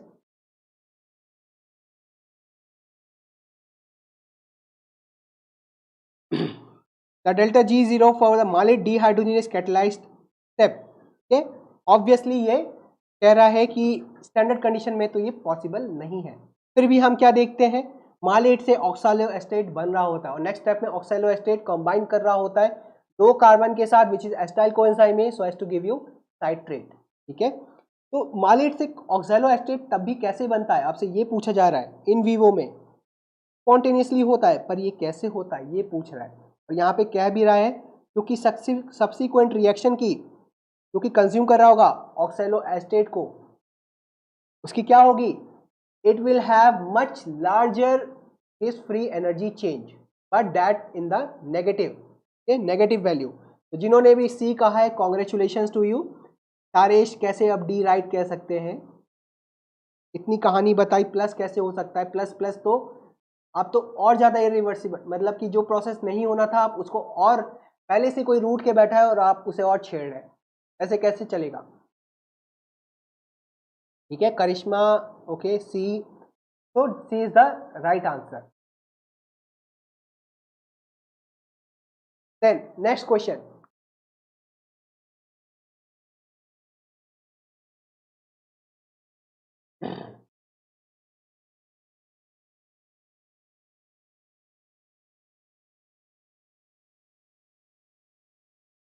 को ट्राई करिए जरा।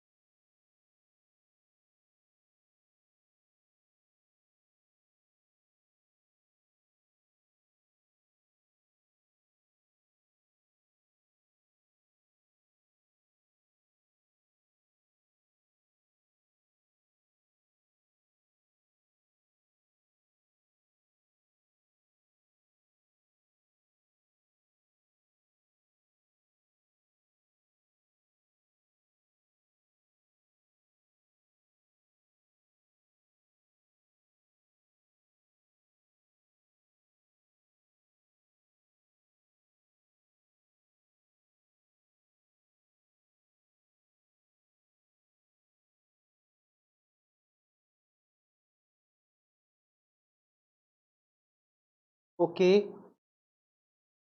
ठीक है, तो Tarish I am not trying to tell you कि आप रॉन्ग आंसर कर रहे हैं। ठीक है, पिन पॉइंट नहीं करने का मतलब है it's good that you are participating spiritedly और यही हमें रखना है। ठीक है, आज हम रॉन्ग हो चलेगा पर गेट वाले दिन हमें रॉन्ग नहीं होना है। आज यहाँ पे जितनी गलतियाँ करनी है हमें सीख के जानी है। ठीक है, तो आई कॉन्ग्रेचुलेट यू तारेश, आप पार्टिसिपेट कर रहे हैं। ठीक है, और बाकी सब भी पुष्पेंद्र, मधुमिता, कविता, आप कंटिन्यूसली पार्टिसिपेट कर रहे हैं। You are showing persistent effort और ये एफर्ट आपके ही कैरियर में जा रही है। ठीक है, it is not helping me but in fact it is helping you, क्योंकि आप पार्टिसिपेट करें तभी आप सीख।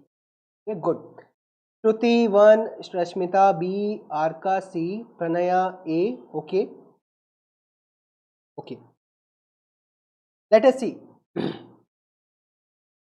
When freshly isolated intact mitochondria were incubated with ADP and inorganic phosphate, ये आपने ADP दिया और inorganic phosphate दिया, तो neither the oxygen consumption nor the ATP synthesis could be detected। तब ना तो ATP बन रही है और ना ही ऑक्सीजन आपका कंज्यूम हो रहा है। ठीक है, so there is no respiration happening, oxidative phosphorylation नहीं चल रहा है। पर जैसे ही आपने सक्सीनेट डाला, क्या हुआ होगा, complex 2 which is the succinate dehydrogenase, वो कॉम्प्लेक्स एक्टिवेट हो गया, उसको सबस्ट्रेट मिल गया। Now you have their will B generation of FADH2 and else, जिसकी वजह से आप इलेक्ट्रॉन ट्रांसपोर्ट चेन चल सकती है। ठीक है, mitochondria can work given that you have the raw material in the form of ADP, inorganic phosphate and oxygen। ठीक है, ऑक्सीजन कैसे काम करता है, it is A final electron acceptor. ठीक है, क्योंकि इट इज हाईली इलेक्ट्रोनेगेटिव, तो वो FADH2 से इलेक्ट्रॉन्स लेता है and in the process the protons gets pumped outside the mitochondrial matrix. Okay, तो addition of succinate resulted in increased oxygen consumption as well as of ATP synthesis भी होने लगी। पर जैसे ही अब आपने क्या किया, साइनाइड ऐड कर दिया, तो इनमें से क्या बातें होंगी। ठीक है, अब देख लेते हैं। ठीक है, मधुमिता, आशीष, अब देख लेते हैं क्या होगा यहाँ पे। तो यहाँ पे देखिए साइनाइड टॉक्सिसिटी में क्या होता है। तो cyanide inhibits the complex 4। Complex 4 जहां पे oxygen it's get reduce to water के इलेक्ट्रॉन एक्सेप्ट करता है और वाटर में कन्वर्ट होता है, ये वाला स्टेप इनहिबिट हो जाता है। फाइन, इसका मतलब आपका कॉम्प्लेक्स 1 से कॉम्प्लेक्स 4 पूरी तरह डिसेबल हो गया है and you are not any more, there is no more reduction of oxygen. तो ऑल्दो आपकी पूरी बॉडी ऑक्सीडेटेड है, आप अच्छा खासा सांस ले रहे थे, पर लेट्स से गलती से आपने साइनाइड कंज्यूम कर लिया, even though your body have lot of oxygen but you will not be able to produce energy. Okay, oxygen आपकी जो एबिलिटी है ऑक्सीजन कंज्यूम करने की वो खत्म हो चुकी है, और अगर ऑक्सीजन आप कंज्यूम नहीं कर पा रहे हैं क्या होगा, इसका मतलब प्रोटॉन जो पंप हो रहे थे वो भी नहीं होंगे, क्योंकि इलेक्ट्रॉन का फ्लो तो हो नहीं रहा है फ्रॉम कॉम्प्लेक्स 1 टू कॉम्प्लेक्स 4। और अगर प्रोटॉन का ग्रेडियंट नहीं बनेगा तो एटीपी सिंथेसिस कैसे होगी। तो even though you have oxygen, even though you have all thing, पर एक कॉम्प्लेक्स विच इज कॉम्प्लेक्स 4 उसका इनिबिशन हो रहा है, जिसकी वजह से there will be not be synthesis of ATP as well as of oxygen। okay? तो इसके हिसाब से क्या आंसर हो जाएगा, that both oxygen consumption as well as ATP synthesis will stop। okay? तो आंसर हो जाएगा ऑप्शन ए। ठीक है, चलिए नेक्स्ट क्वेश्चन की तरफ बढ़ते हैं।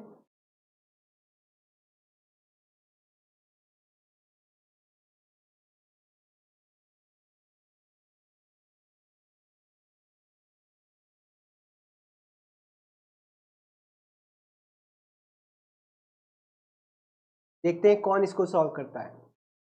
हिम्मत करनी है, गलती आएगा, लेट इट बी। ठीक है, मोल्स याद रखिए, नंबर ऑफ मोल्स क्या होते हैं, moles mean it is the count of anything. एक मोल एप्पल हो सकते हैं, एक मोल मॉलिक्यूल हो सकते हैं, एक मोल स्टूडेंट हो सकते हैं आईएफएस में। एक मोल का मतलब that it is equal to 6.023 into 10 to power 23। जब भी इतना काउंट होगा वो एक मोल के बराबर होता है। ठीक है, तो आपको बताना है नंबर ऑफ पिकोमोल्स। पिकोमोल्स का मतलब 10 to power -12 moles.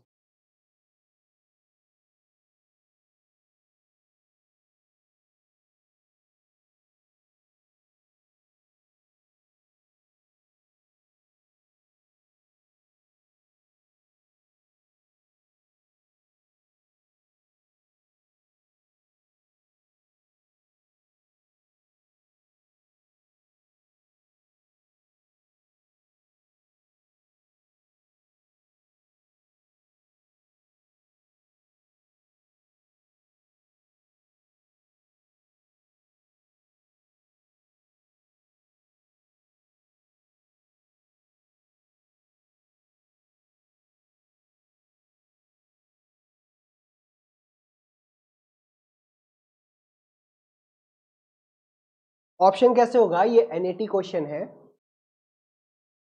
Arya wish option नहीं है, आपको सॉल्व करना था इसे। मधुमती मानती एनएटी क्वेश्चन है।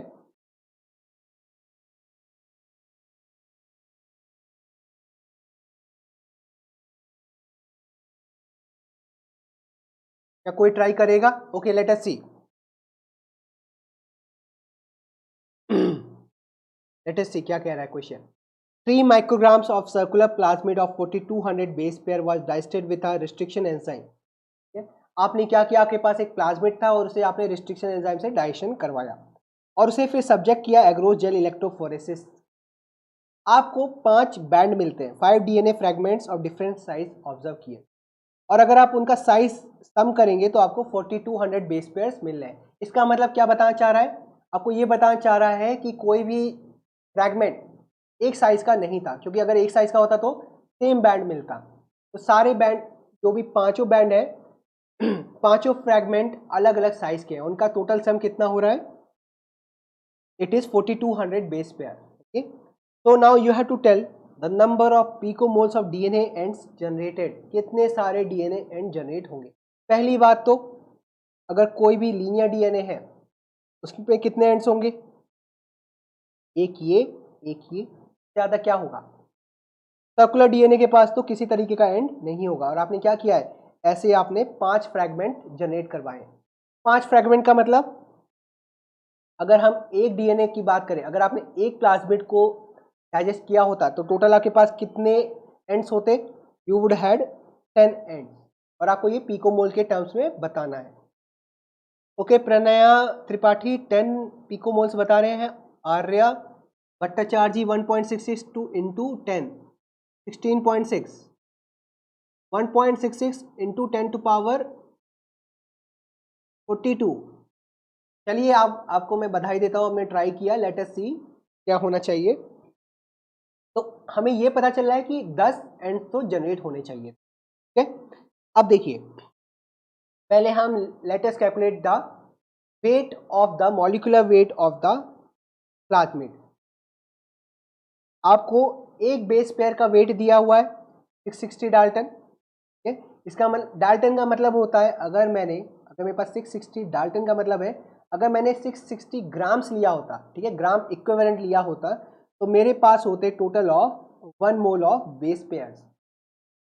6 into 10 to power 23 base pairs होते, पर मेरे पास कितने बेसेस हैं या कितने बेस पेयर्स हैं, टोटल ऑफ 4200। ठीक है, इससे मैं निकाल रहा हूं कि मेरा डीएनए कितना भारी है या उसका कितना मॉलिक्यूलर वेट है, डाल्टन। ठीक है, इसको करेंगे, so what you will get do, what you will get is, so मैंने कैलकुलेशन कर रखी है, मैं लिख देता हूं यहाँ पे 2772,000। ठीक है, उसको मैंने किलो डाल्टन्स लिख दिया। ठीक है, ये आपका मॉलिक्यूलर वेट आ जाता। अच्छा, अब आपने डीएनए कितना लिया है, 3 माइक्रोग्राम। तो माइक्रोग्राम से नहीं बता सकते कि आपके पास कितने नंबर ऑफ प्लाज्मिड हैं। इस माइक्रोग्राम को, जो 3 माइक्रोग्राम है, हमें कन्वर्ट करना पड़ेगा इनटू सम काउंट। कैसे करेंगे, आपको एक का वेट पता है, एक प्लाज्मिड का वेट पता है, तो अगर आपने टोटल 3 माइक्रोग्राम लिया है और आपको एक प्लाज्मिड का वेट पता है, तो आप निकाल सकते हैं कि कितने नंबर ऑफ प्लाज्मिड्स हैं। ठीक है, क्या करना पड़ेगा, तो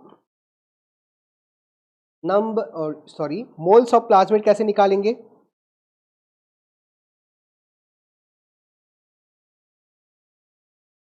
moles of plasmid is going to be equal to 3 microgram को पहले ग्राम से बदल लीजिए, 3 into 10 to power -6 upon 2772 into 10 to power 3, molecular weight से डिवाइड कर दिया तो नंबर ऑफ मोल्स निकल के आएंगे। ठीक है, दैट इज, इसका आपका नंबर ऑफ मोल्स जो मैंने निकाला है कैलकुलेट करने पे, it is coming out to be 1.08 into 10 to power -12 moles, या फिर इसको मैं पिको मोल्स भी लिख सकता हूँ। ठीक है, और I can simply write it as 1.08 pico moles. पर ये आंसर नहीं है। अब इसके कितने फ्रैगमेंट होने हैं, 5 फ्रैगमेंट करने हैं, और 5 फ्रैगमेंट में भी हर फ्रैगमेंट के 2 एंड्स होंगे। आपको तो यही पूछ रहा है ना, the number of picomoles of DNA ends, DNA ends का काउंट बताओ। नेक्स्ट स्टेप में मैं क्या करूंगा, तो I need to calculate the moles of fragment, कितने फ्रैगमेंट जनरेट हुए। तो अगर एक फ्रैगमेंट से एक प्लाज्मिड से 5 फ्रैगमेंट जनरेट हो रहे हैं, तो फिर 1.08 इंटू 10 टू पावर -12 मोल से कितने होंगे, that will be into 5, that is moles, which will come out to be somewhat about 5.411, something like that. ठीक है, आप करके देखिएगा, इंटू 10 टू पावर -12। अब मुझे निकालना है moles, pico moles of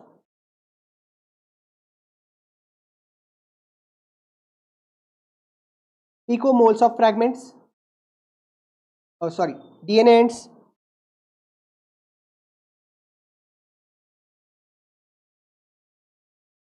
Picomoles of DNA ends, that is 5.411 into 10 to power -12 into 2, that is इतने मोल्स, या फिर मैं इसे क्या कह सकता हूँ, picomoles, that is somewhat about 10.8 आ जाएगा, 10.8 पिको। ठीक है, तो आंसर आपका क्या हो जाता, इट शुड बी 10.8, ठीक है। तो आंसर 10 से 11 के बीच में होना चाहिए था। तो Pranaya Tripathi, congratulation to you, hope आपने ऐसे ही सॉल्व किया था,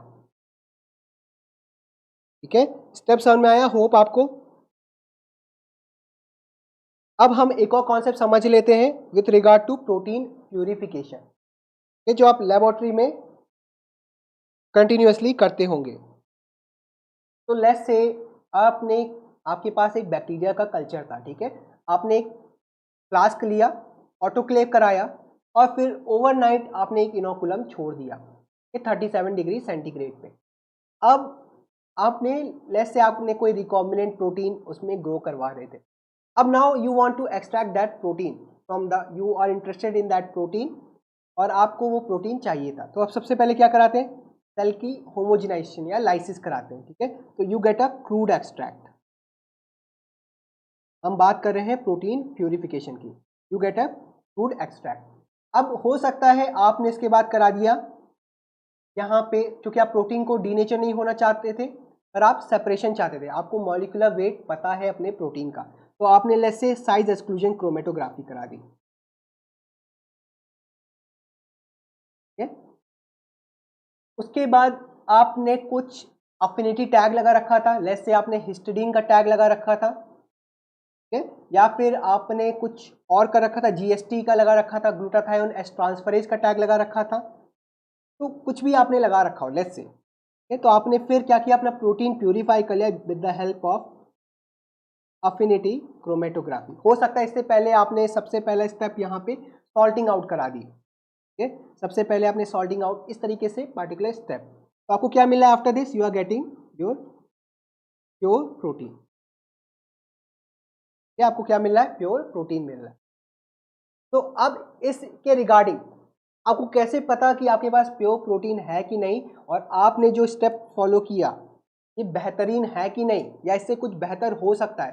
तो अगर आपको ये प्रूव करना है कि आप बेहतर हैं या इससे भी बेहतर एग्जिस्ट करता है, कंपैरिजन पर्पस के लिए आपको किसी भी चीज़ को मैथमेटिकल टर्म्स में बदलना पड़ता है। तो वो मैथमेटिकल पैरामीटर्स हैं आपकी फोल्ड प्यूरिफिकेशन, परसेंट यील्ड और स्पेसिफिक एक्टिविटी। सबसे पहले हम बात कर लेते हैं स्पेसिफिक एक्टिविटी की। तो लेट्स से आपके पास सेल्स थे क्रूड एक्सट्रैक्ट में, लेट्स से आपने you got 2 grams of cells, ठीक है। आपके फ्लास्क में से आपने जब सेंट्रीफ्यूज कराया तो आपके पास पैलेट आया सेल्स का और 2 ग्राम का था, ठीक है।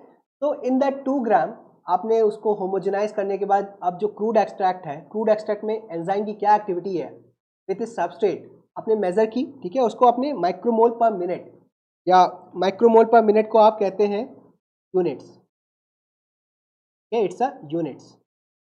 एंजाइम के टर्म्स में यूनिट्स हम कहते हैं, 1 यूनिट का मतलब इतने एंजाइम जो कि 1 माइक्रोमोल सबस्ट्रेट को कन्वर्ट कर सके 1 मिनट के अंदर, ठीक है। सो आपने टोटल एक्टिविटी नापी होगी और उस टोटल एक्टिविटी को जो भी सैंपल था, ठीक है, कितना mg ऑफ सैंपल है प्रोटीन का, उससे डिवाइड कर दिया, this is the specific activity.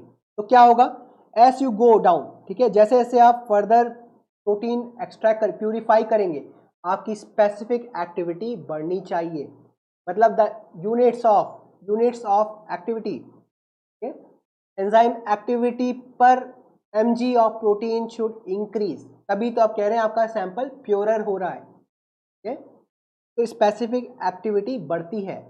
उसके बाद दूसरा पैरामीटर है प्यूरिफिकेशन या फोल्ड प्यूरिफिकेशन। फोल्ड का मतलब कितना टाइम्स आपने प्यूरिफाई किया अपना सैंपल, जैसे कि लेट्स से अफिनिटी क्रोमेटोग्राफी में आपकी प्योरिटी लेवल कितने फोल्ड आपने अपना सैंपल को और रिफाइन किया है, ठीक है। That is the specific activity of fraction at this stage. जैसे अफिनिटी क्रोमेटोग्राफी के स्टेप पे क्या मेरी स्पेसिफिक एक्टिविटी है अपॉन आपकी क्रूड फ्रैक्शन में क्या एक्टिविटी थी, ठीक है, उसे हम कहते हैं फोल्ड प्यूरिफिकेशन। तो इससे आपको पता चलता है एफिशिएंसी ऑफ दैट स्टेज।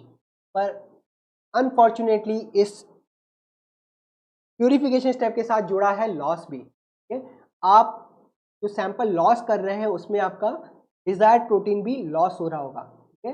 तो आप उसको नापते हैं परसेंटेज यील्ड में, ठीक है। तो डिपेंडिंग ऑन, मान लीजिए अगर आपका प्रोटीन लॉस बहुत ज़्यादा हो रहा है and you are putting a lot of cost, तो उस प्रोसेस का फायदा क्या है? तो परसेंटेज यील्ड क्या होती है? It is the total units in purified fraction, तो जो भी टोटल एक्टिविटी है upon the total units in crude extract, और जो भी एक्टिविटी क्रूड एक्सट्रैक्ट में थी उसका कितना भाग बचा है, इसको हम कहते हैं परसेंटेज यील्ड। परसेंटेज के लिए 100 से मल्टीप्लाई कर दीजिए, ठीक है। तो ये 3 फैक्टर है। तो स्पेसिफिक एक्टिविटी कोल्ड प्यूरिफिकेशन बढ़ना चाहिए as the sample gets purer, और परसेंटेज यील्ड घटता है, ठीक है। With that have a look at this question.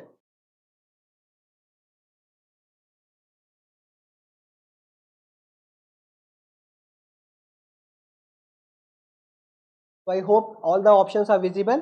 इसको सॉल्व करके जल्दी से बताइए।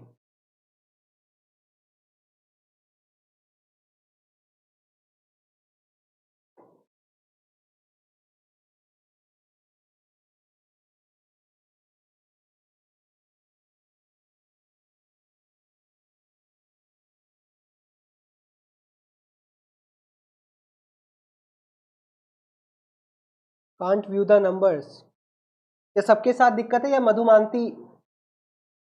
आई थिंक इट इज क्लियर, ये दिख रहे हैं नंबर्स।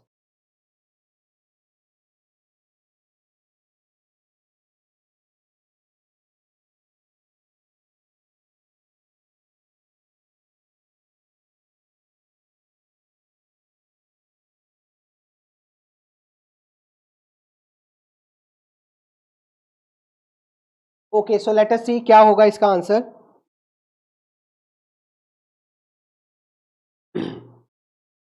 ओके, तो आपके पास सेल एक्सट्रैक्ट है और फिर आपने क्या किया है, EAE सैफर सेल, मतलब हमने आयन एक्सचेंज क्रोमेटोग्राफी कराई है, ठीक है। हमें उससे नहीं मतलब है, ना ही हमें इससे मतलब है, ठीक है। इस वॉल्यूम से भी मतलब नहीं था।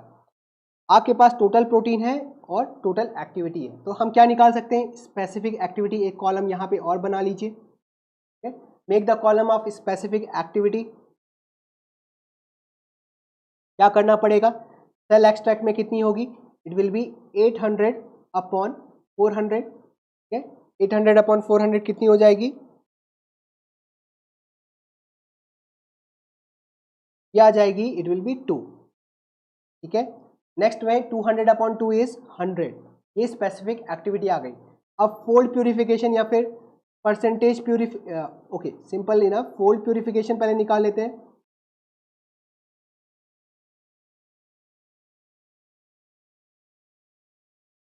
ठीक है, तो पहले स्टेज के लिए तो कुछ नहीं होगा क्योंकि it is the crude extract stage,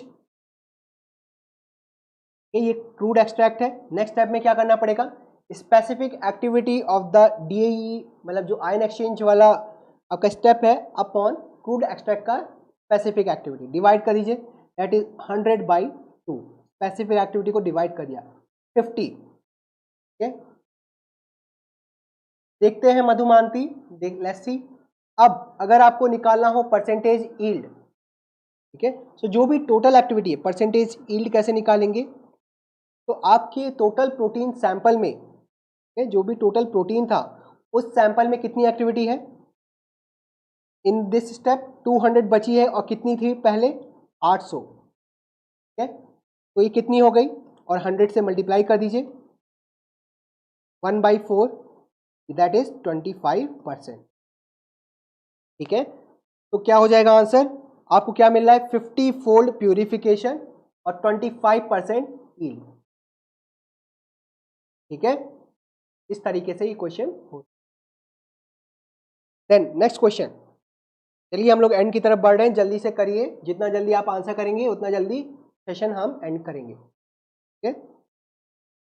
आप बहुत अच्छा कर रहे हैं अभी तक, और बस कुछ क्वेश्चन और फिर come on.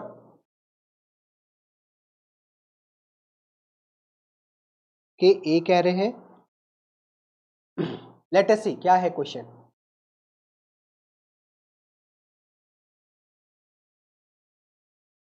Aspartate residues are found in the active sites of many enzymes. The pKa for the beta carboxylate of aspartate is 3.86. At physiological pH, this group can function as, ठीक है। तो अगर हम aspartate का structure देखें, ये alpha carbon होगा, इधर आपका अमाइनो ग्रुप है, इधर आपका कार्बोक्सिल ग्रुप है, इधर साइड चेन में यू हैव अनदर कार्बन, इसके साथ अटैच है एक carboxyl group, sorry not to this one,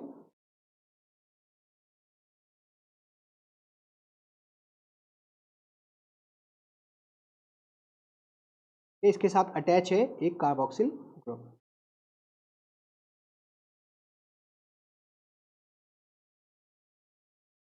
ये कुछ इस तरीके से। तो ये आपसे बोल रहा है ये जो सी बीटा है, ठीक है, ये भी हम क्या देख सकते हैं, ये भी यहाँ पे आपसे बोला बीटा कार्बोक्सिलेट, जो बीटा पोजीशन पे कार्बोक्सिल ग्रुप है, ठीक है, ये जो कार्बोक्सिल ग्रुप है इसका आपको पीके वैल्यू गिवन है। पीके क्या होता है पहले हम समझ लेते हैं कॉन्सेप्ट। पीके का मतलब ऐसा पीएच, ऐसी पीएच की वैल्यू जहां पे आपका एक एसिड, जैसे एसिड को हमने ए से दिखाया है, ठीक है, एसोसिएटेड टू द प्रोटॉन, अपने कॉन्जुगेट बेस फॉर्म के साथ they are in equal proportion. 50% अगर बेस है, कॉन्जुगेट बेस है, तो 50% कॉन्जुगेट एसिड हो, ठीक है। तो अब क्या कह रहा है, एट फिजियोलॉजिकल पीएच, तो ये पॉइंट तो 3.86 के पीएच पे आता है, और 3.86 से ज़्यादा आप पीएच कर रहे हैं तो क्या होगा, अब प्रीडोमिनेंटली आपको कौन सा फॉर्म देखने को मिलना चाहिए, you will see this form of carboxylic acid, ठीक है। कार्बोक्सिलिक एसिड इस फॉर्म में भी हो सकता है और अपने कॉन्जुगेट बेस फॉर्म में भी हो सकता है, पर अगर आप 7 पीएच की बात करेंगे तो प्रीडोमिनेंटली आपको कार्बोक्सिलेट आयन दिखेगा, ना कि कार्बोक्सिलिक एसिड, ठीक है, कार्बोक्सिलेट आयन। और जो कार्बोक्सिलेट आयन होगा उस पर क्या होता है, it have an oxygen, oxygen पे होते हैं लोन पेयर्स, ठीक है, और ये lone pair they can B donated, ठीक है, ये इलेक्ट्रॉन दिए जा सकते हैं, दे कैन बी शेयर्ड, और ये क्या करेंगे, electrons they will attract a nucleus, तो इनको कहा जाता है न्यूक्लियोफाइल, ठीक है। तो कार्बोक्सिलिक एसिड ये जो ग्रुप है it will act, oxygen will act as a nucleophile, ठीक है, ये न्यूक्लियोफिलिक अटैक करेगा, और ये किस फॉर्म में, it is the conjugate base form, ठीक है, ये अपने carboxylate is a conjugate base form, ठीक है, तो it's a nucleophile and a conjugate base, ठीक है। आंसर क्या हो जाएगा, ऑप्शन सी, ठीक है। होप आपको बात समझ में आई है। Arka you are right, not Arka but Arya, conjugate acid नहीं हो सकता था, एसिड के लिए तो प्रोटॉन एसोसिएट रहना चाहिए, ठीक है। Then this question,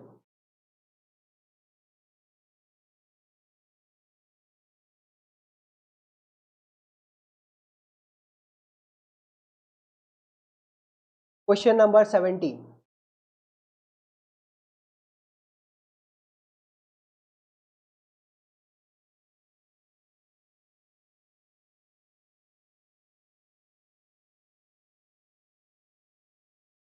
Antima very quick, ah let us see, hope आप में से कोई चीट नहीं कर रहा है, ऑफिशियल आंसर की के साथ नहीं बैठा है। आर्का सी, मधुमंती सी कह रही हैं, ओके लेट अस सी। तो आपको क्या निकालना है, स्पेसिफिसिटी ऑफ फ्यूमरेज, ठीक है, फ्यूमरेज के डिफरेंट डिफरेंट फॉर्म्स दिए गए हैं और आपको बताना है स्पेसिफिसिटी, सॉरी फ्यूमरेज एंजाइम के लिए डिफरेंट डिफरेंट सबस्ट्रेट दिए गए हैं और हर के लिए स्पेसिफिसिटी बतानी है, ठीक है, कैसे चेंज होती है, डिक्रीजिंग ऑर्डर मतलब बड़े से छोटे की तरफ। तो आपको specificity you can define it in terms of के कैट अपॉन के एम, जितना बड़ा ये रेशियो उतना अच्छा, ठीक है, उतना ज़्यादा हाई स्पेसिफिसिटी होगी या फिर यू कैन से प्रेफरेंस होगी उस सबस्ट्रेट के लिए एंजाइम की, ठीक है। लेट अस सी, तो सबसे पहले के कैट बाई के एम का रेशियो निकाल लेते हैं फ्लोरोफ्यूमरेट के लिए, 27,000 और 2700 अपॉन 27 दैट इज 100 हो जाएगा, 800 by 5 that is somewhat about 160, और इधर हो जाएगा 20 by 111 which is something less than ये क्या होगा, ये नंबर जो भी आएगा it will be less than 1, ठीक है, क्योंकि डिनोमिनेटर बड़ा है, ठीक है, लेस देन 1 कुछ वैल्यू आएगी। तो सबसे ज़्यादा किसके लिए होगी स्पेसिफिसिटी या फिर preference, it will B for the fumarate, ठीक है। फ्यूमरेट के बाद फ्लोरोफ्यूमरेट, ऐसा कौन सा ऑप्शन है, फ्यूमरेट, फ्लोरोफ्यूमरेट और क्लोरो, सी। जिन्होंने भी सी आंसर किया, मधुमंती, किरण, मोनी, सुधा, कविता, आप सब राइट है, ठीक है, कॉन्ग्रेचुलेशन। प्रणया आपसे कुछ गलती हो गई होगी, ठीक है, देखिएगा। देन दिस क्वेश्चन, यहां पे आपको चार्ज बताना है, net charge on the polypeptide. अब polypeptide with amino acid sequence ये गिवन है आपको, राबिया सी, ओके, आप सी बता रहे हैं इस क्वेश्चन का। Question number 18, fine, was dissolved in a buffer of pH 1.8. The predominant form of the polypeptide will have a net charge of. तो ऐसे क्वेश्चन में आपको कंपेयर करना चाहिए, what you should know is that जो भी apart from the first and last amino acid जिनका कि अमाइनो टर्मिनल और कार्बोक्सिल टर्मिनल फ्री होता है, ठीक है, इसके अलावा जितने भी इन मिडिल आपके जो भी अमाइनो एसिड रेसिड्यूज हैं, जो भी आपके अमाइनो एसिड रेसिड्यूज हैं, इन सब के कार्बोक्सिल और एन टर्मिनल कंज्यूम हो जाते हैं पेप्टाइड बॉन्ड फॉर्मेशन में, ठीक है, तो वो चार्ज में कंट्रीब्यूट नहीं करेंगे। हाँ, जो भी अमाइनो एसिड के पास साइड चेन में कोई फंक्शनल ग्रुप हो, फंक्शनल ग्रुप से मतलब है कार्बोक्सिल ग्रुप या अमाइनो ग्रुप, वो कंट्रीब्यूट करेंगे चार्ज में, ठीक है। तो आपको कौन कौन से ध्यान रखने हैं, तो उस कंडीशन में बेसिक अमाइनो एसिड के लिए हिस्टडीन का पता होना चाहिए, पीके वैल्यू साइड चेन का, ठीक है, तो आपको क्या क्या पीके वैल्यू पता होनी चाहिए, pK values of the C alpha के साथ जुड़ा हुआ अमाइनो ग्रुप, ठीक है, इसका अराउंड होता है, you can take it as 9.5, ठीक है, values vary from text to text, पर आप अगर क्वेश्चन में गिवन नहीं है तो 9.5 मान सकते हैं। पीके क्या होता है, पीके ऐसी वैल्यू पीएच की जहां पे 50% एसिड और 50% कॉन्जुगेट बेस फॉर्म होगा। कार्बोक्सिल का कितना होता है, इट इज अबाउट 2.2, ठीक है, बाकी आप ध्यान रख सकते हैं इन सब का। In case of basic amino acid histidine, arginine, lysine, in case of acidic amino acid aspartate, glutamate, साथ साथ आप सिस्टीन का ध्यान रख सकते हैं, पीके वैल्यू साइड चेन का, उसके बाद आप टाइरोसिन का भी ध्यान रख सकते हैं, ठीक है। ओके सुकेन, आपने +5 बताया है, बी बताया है, letter C, okay, good good that you got the concept, आप बहुत, you are grasping it quickly, मैंने बस आपको हिंट दी और आपने कैलकुलेट भी कर लिया, ठीक है। तो क्या होगा, let us see for this peptide, A B K E D H E के एच एल, ठीक है। तो अमाइनो ग्रुप पे चार्ज कब होता है, जब वो प्रोटोनेटेड हो तो, ठीक है, जब बेसिक ग्रुप प्रोटोनेटेड हो तो उस पर चार्ज होता है। अगर कार्बोक्सिलिक ग्रुप प्रोटोनेटेड हो तो उस पर चार्ज नहीं होता है, इस पे +1 होता है। इसी तरीके से अगर आपका बेसिक ग्रुप डी प्रोटोनेटेड हो तो उस पर चार्ज नहीं होता है, वाइल एसिडिक ग्रुप पे प्रोटोनेटेड होने पे चार्ज आ जाता है, ये नेगेटिव, ओके। तो यहाँ पे होगा आपका अमाइनो टर्मिनल और यहाँ पे होगा आपका कार्बोक्सिल टर्मिनल, ठीक, इस तरीके से। अब हमें क्या क्या देखना है, अब हमें देखना है कि कौन कौन से यहाँ पे साइड चेन में फंक्शनल ग्रुप कंटेन करते हैं। तो एक है, क्योंकि आप पीएच की किसकी बात करें, 1.8 यानी बहुत लो है सारे अमाइनो एसिड्स से, ठीक है, यानी कि यहाँ पे predominantly there will be protonated form of everything, ठीक है, इसका प्रोटोनेशन होगा, हमें इससे मतलब है सिर्फ चार्ज ग्रुप को हम हाईलाइट कर ले रहे हैं, ठीक है, ये होगा। देन हिस्टिडीन की बात कर ले, लाइसिन की बात कर ले, हिस्टिडीन अगेन, ठीक है, तो और उसके साथ साथ आप यहाँ पे एस्पार्टेट भी देख रहे हैं और ग्लूटामेट भी देख रहे हैं, ठीक है। तो इसकी वजह से कितना आएगा, +1 चार्ज, लाइसिन पे कितना आएगा, +1 चार्ज। एस्पार्टेट क्योंकि कार्बोक्सिल ग्रुप प्रोटोनेटेड है तो 0 चार्ज हो गया। हिस्टडीन पे भी +1 charge. PH is very low as compare to pK. Glutamate पे भी 0 चार्ज होगा, लाइसिन पे +1, हिस्टडीन पे भी +1, तो टोटल कितना हो गया, 1 2 3 4 5, दैट इज आंसर इज 5। ठीक है, इस तरीके से इन क्वेश्चंस को करना होता। देन दिस क्वेश्चन,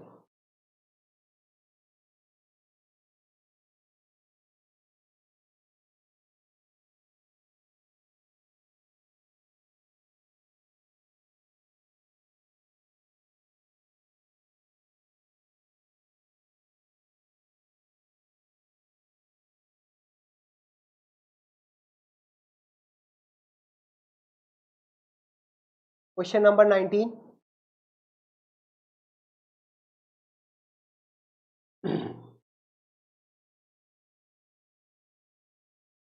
भूमिका डी कह रही है, okay the protein has a stable end terminal 20 kilo dalton domain. Okay, Pranaya D, Sudha D, okay. तो आई थिंक क्वेश्चन आपने पहले भी देखा हुआ है शायद, नहीं तो इतना क्विकली आंसर आप नहीं करते।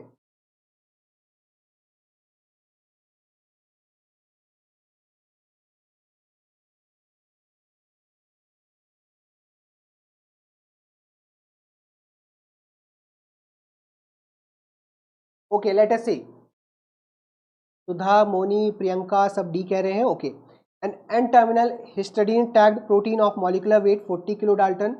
ठीक है, प्रोटीन का वेट कितना है, 40 kilo dalton. was purified with the nickel NTA column. Nickel have a affinity for the histidine. The protein sample was subjected to SDS page. क्या आपने SDS page कराया? A western blot of the same using anti-histidine antibodies is shown below.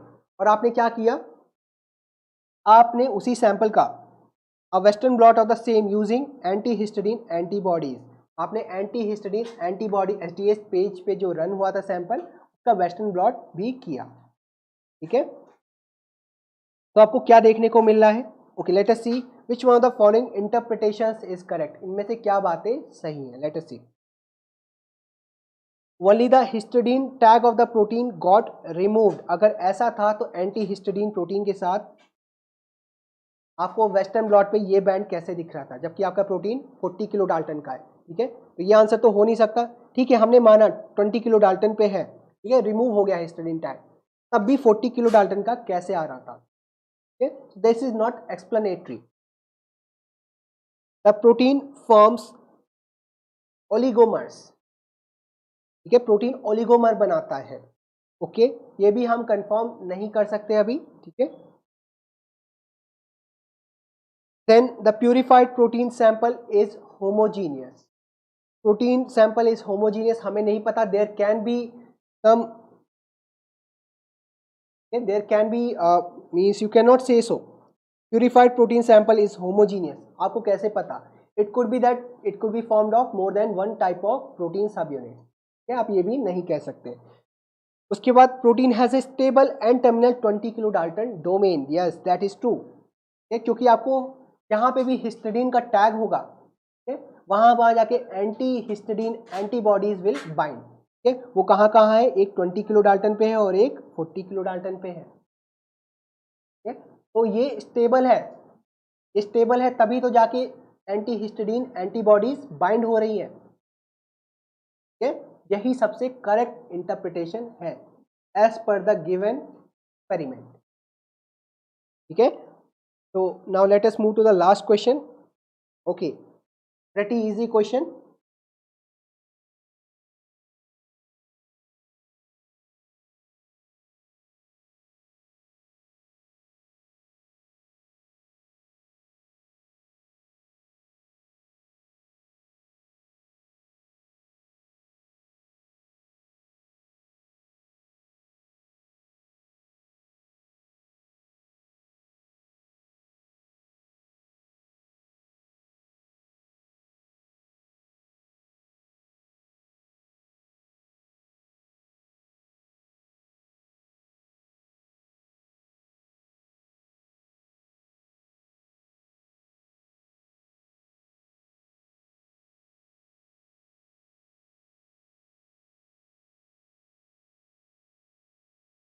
Okay ठीक है, मैं आपको बताता हूँ, hint दे देता हूँ क्वेश्चन को कैसे देखना था। The sequence of a polypeptide that forms a, ठीक है, ट्रांसमेम्ब्रेन हेलिक्स, ट्रांसमेम्ब्रेन हेलिक्स। तो यहाँ पे ट्रांसमेम्ब्रेन हेलिक्स की बात हो रही है। Helix do not means they try to avoid proline, क्योंकि प्रोलीन एक्ट करता है अल्फा हेलिक्स ब्रेकर की तरह, क्योंकि उसके पास जो एन टर्मिनल होता है, the side chain is fuse to the amino group, जिसकी वजह से उसका जो फाई एंगल होता है it is kind of rigid, fixed.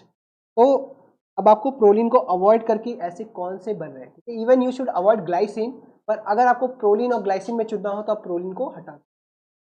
और ऑल्सो क्या कह रहा है, trans membrane, so it is passing through a hydrophobic core, क्या हाइड्रोफोबिक कोर के थ्रू पास हो रहा है, तो अवॉइड करना है हमें पोलर अमाइनो एसिड, और हो सके तो पोलर चार्ज्ड अमाइनो एसिड को अवॉइड करिए, जैसे कि histidine, arginine, lysine, aspartate, glutamate.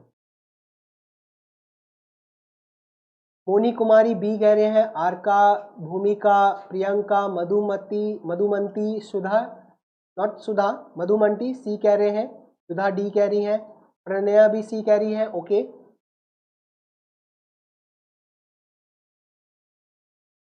How about others? ठीक है, चलिए देख लेते हैं। E3 से G22 तक देखना है। E3 का मतलब यहाँ से G22 तक, यहाँ तक। तो क्या मुझे दिख रहा है, एक आर्जिनिन दिख गया, that too in the core of the transmembrane, ठीक है, फॉस्फोलिपिड के बाइलेयर के बीच में आर्जिनिन दिख गया। ओके, फिर मुझे हिस्टिडीन भी दिख रहा है, fine. Then you have again polar charge amino acid, तो इसका मतलब ये तो आंसर एक बार को अवॉइड किया जा सकता है। You can make the count, आप काउंट ले सकते हैं कितने हैं। उसके बाद प्रोलीन भी है, ओके फाइन। फिर देखिए फाइन, V5 से A25, V5 से A25, A25, okay let us see. यहाँ पे क्या आ रहा है, हिस्टिडीन है, प्रोलीन भी है, ग्लूटामेट भी था, then you again have, okay ठीक है, तो हमने ये भी देख लिया, तो ये भी एक बार को अवॉइड करते हैं, लेट अस सी। फिर हम आते हैं E15 से A34, A15 से A34, ओके E15 से A34। देखिए यहाँ पे क्या है, ठीक है, एन टर्मिनल और सी टर्मिनल पे आपके पास, ओके एन टर्मिनल पे आपके पास ग्लूटामेट है, चलेगा। चलिए बाकी देख लेते हैं। यू हैव, कुछ भी एक्सेप्शनल बात नहीं हो रही है, ना ग्लाइसिन ना प्रोलीन, ऐसा कुछ भी नहीं दिख रहा है अभी तक, तो ठीक है।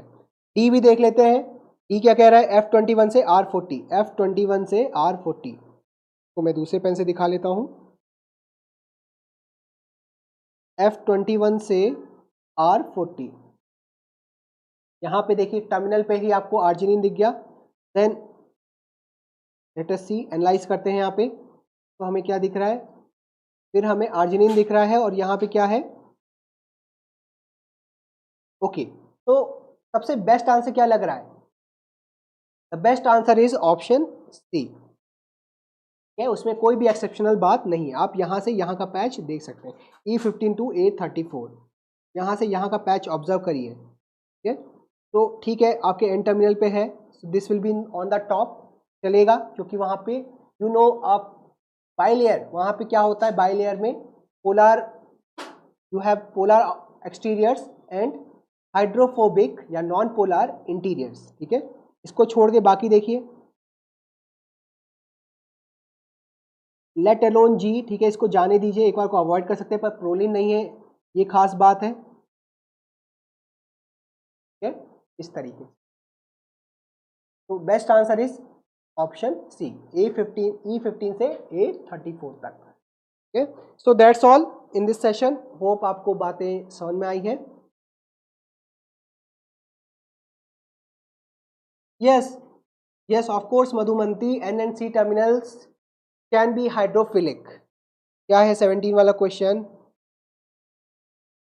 के कैट बाई के एम का रेशियो है, ये रेशियो निकाल लीजिएगा, जिसका भी सबसे ज़्यादा आएगा that is the highly preferred substrate for an enzyme, that's all, okay.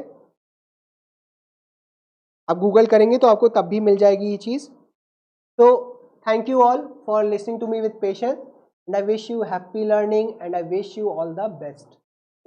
और आपके नॉलेज के लिए and so that you can tell your friends as well, IFAS की रेगुलर क्लासेस 1 Feb से चालू हो रही हैं at the Jodhpur and Pune branch for the life sciences और केमिकल साइंसेस के लिए पुणे में। So you are most welcome, we will be happy to help you in your journey.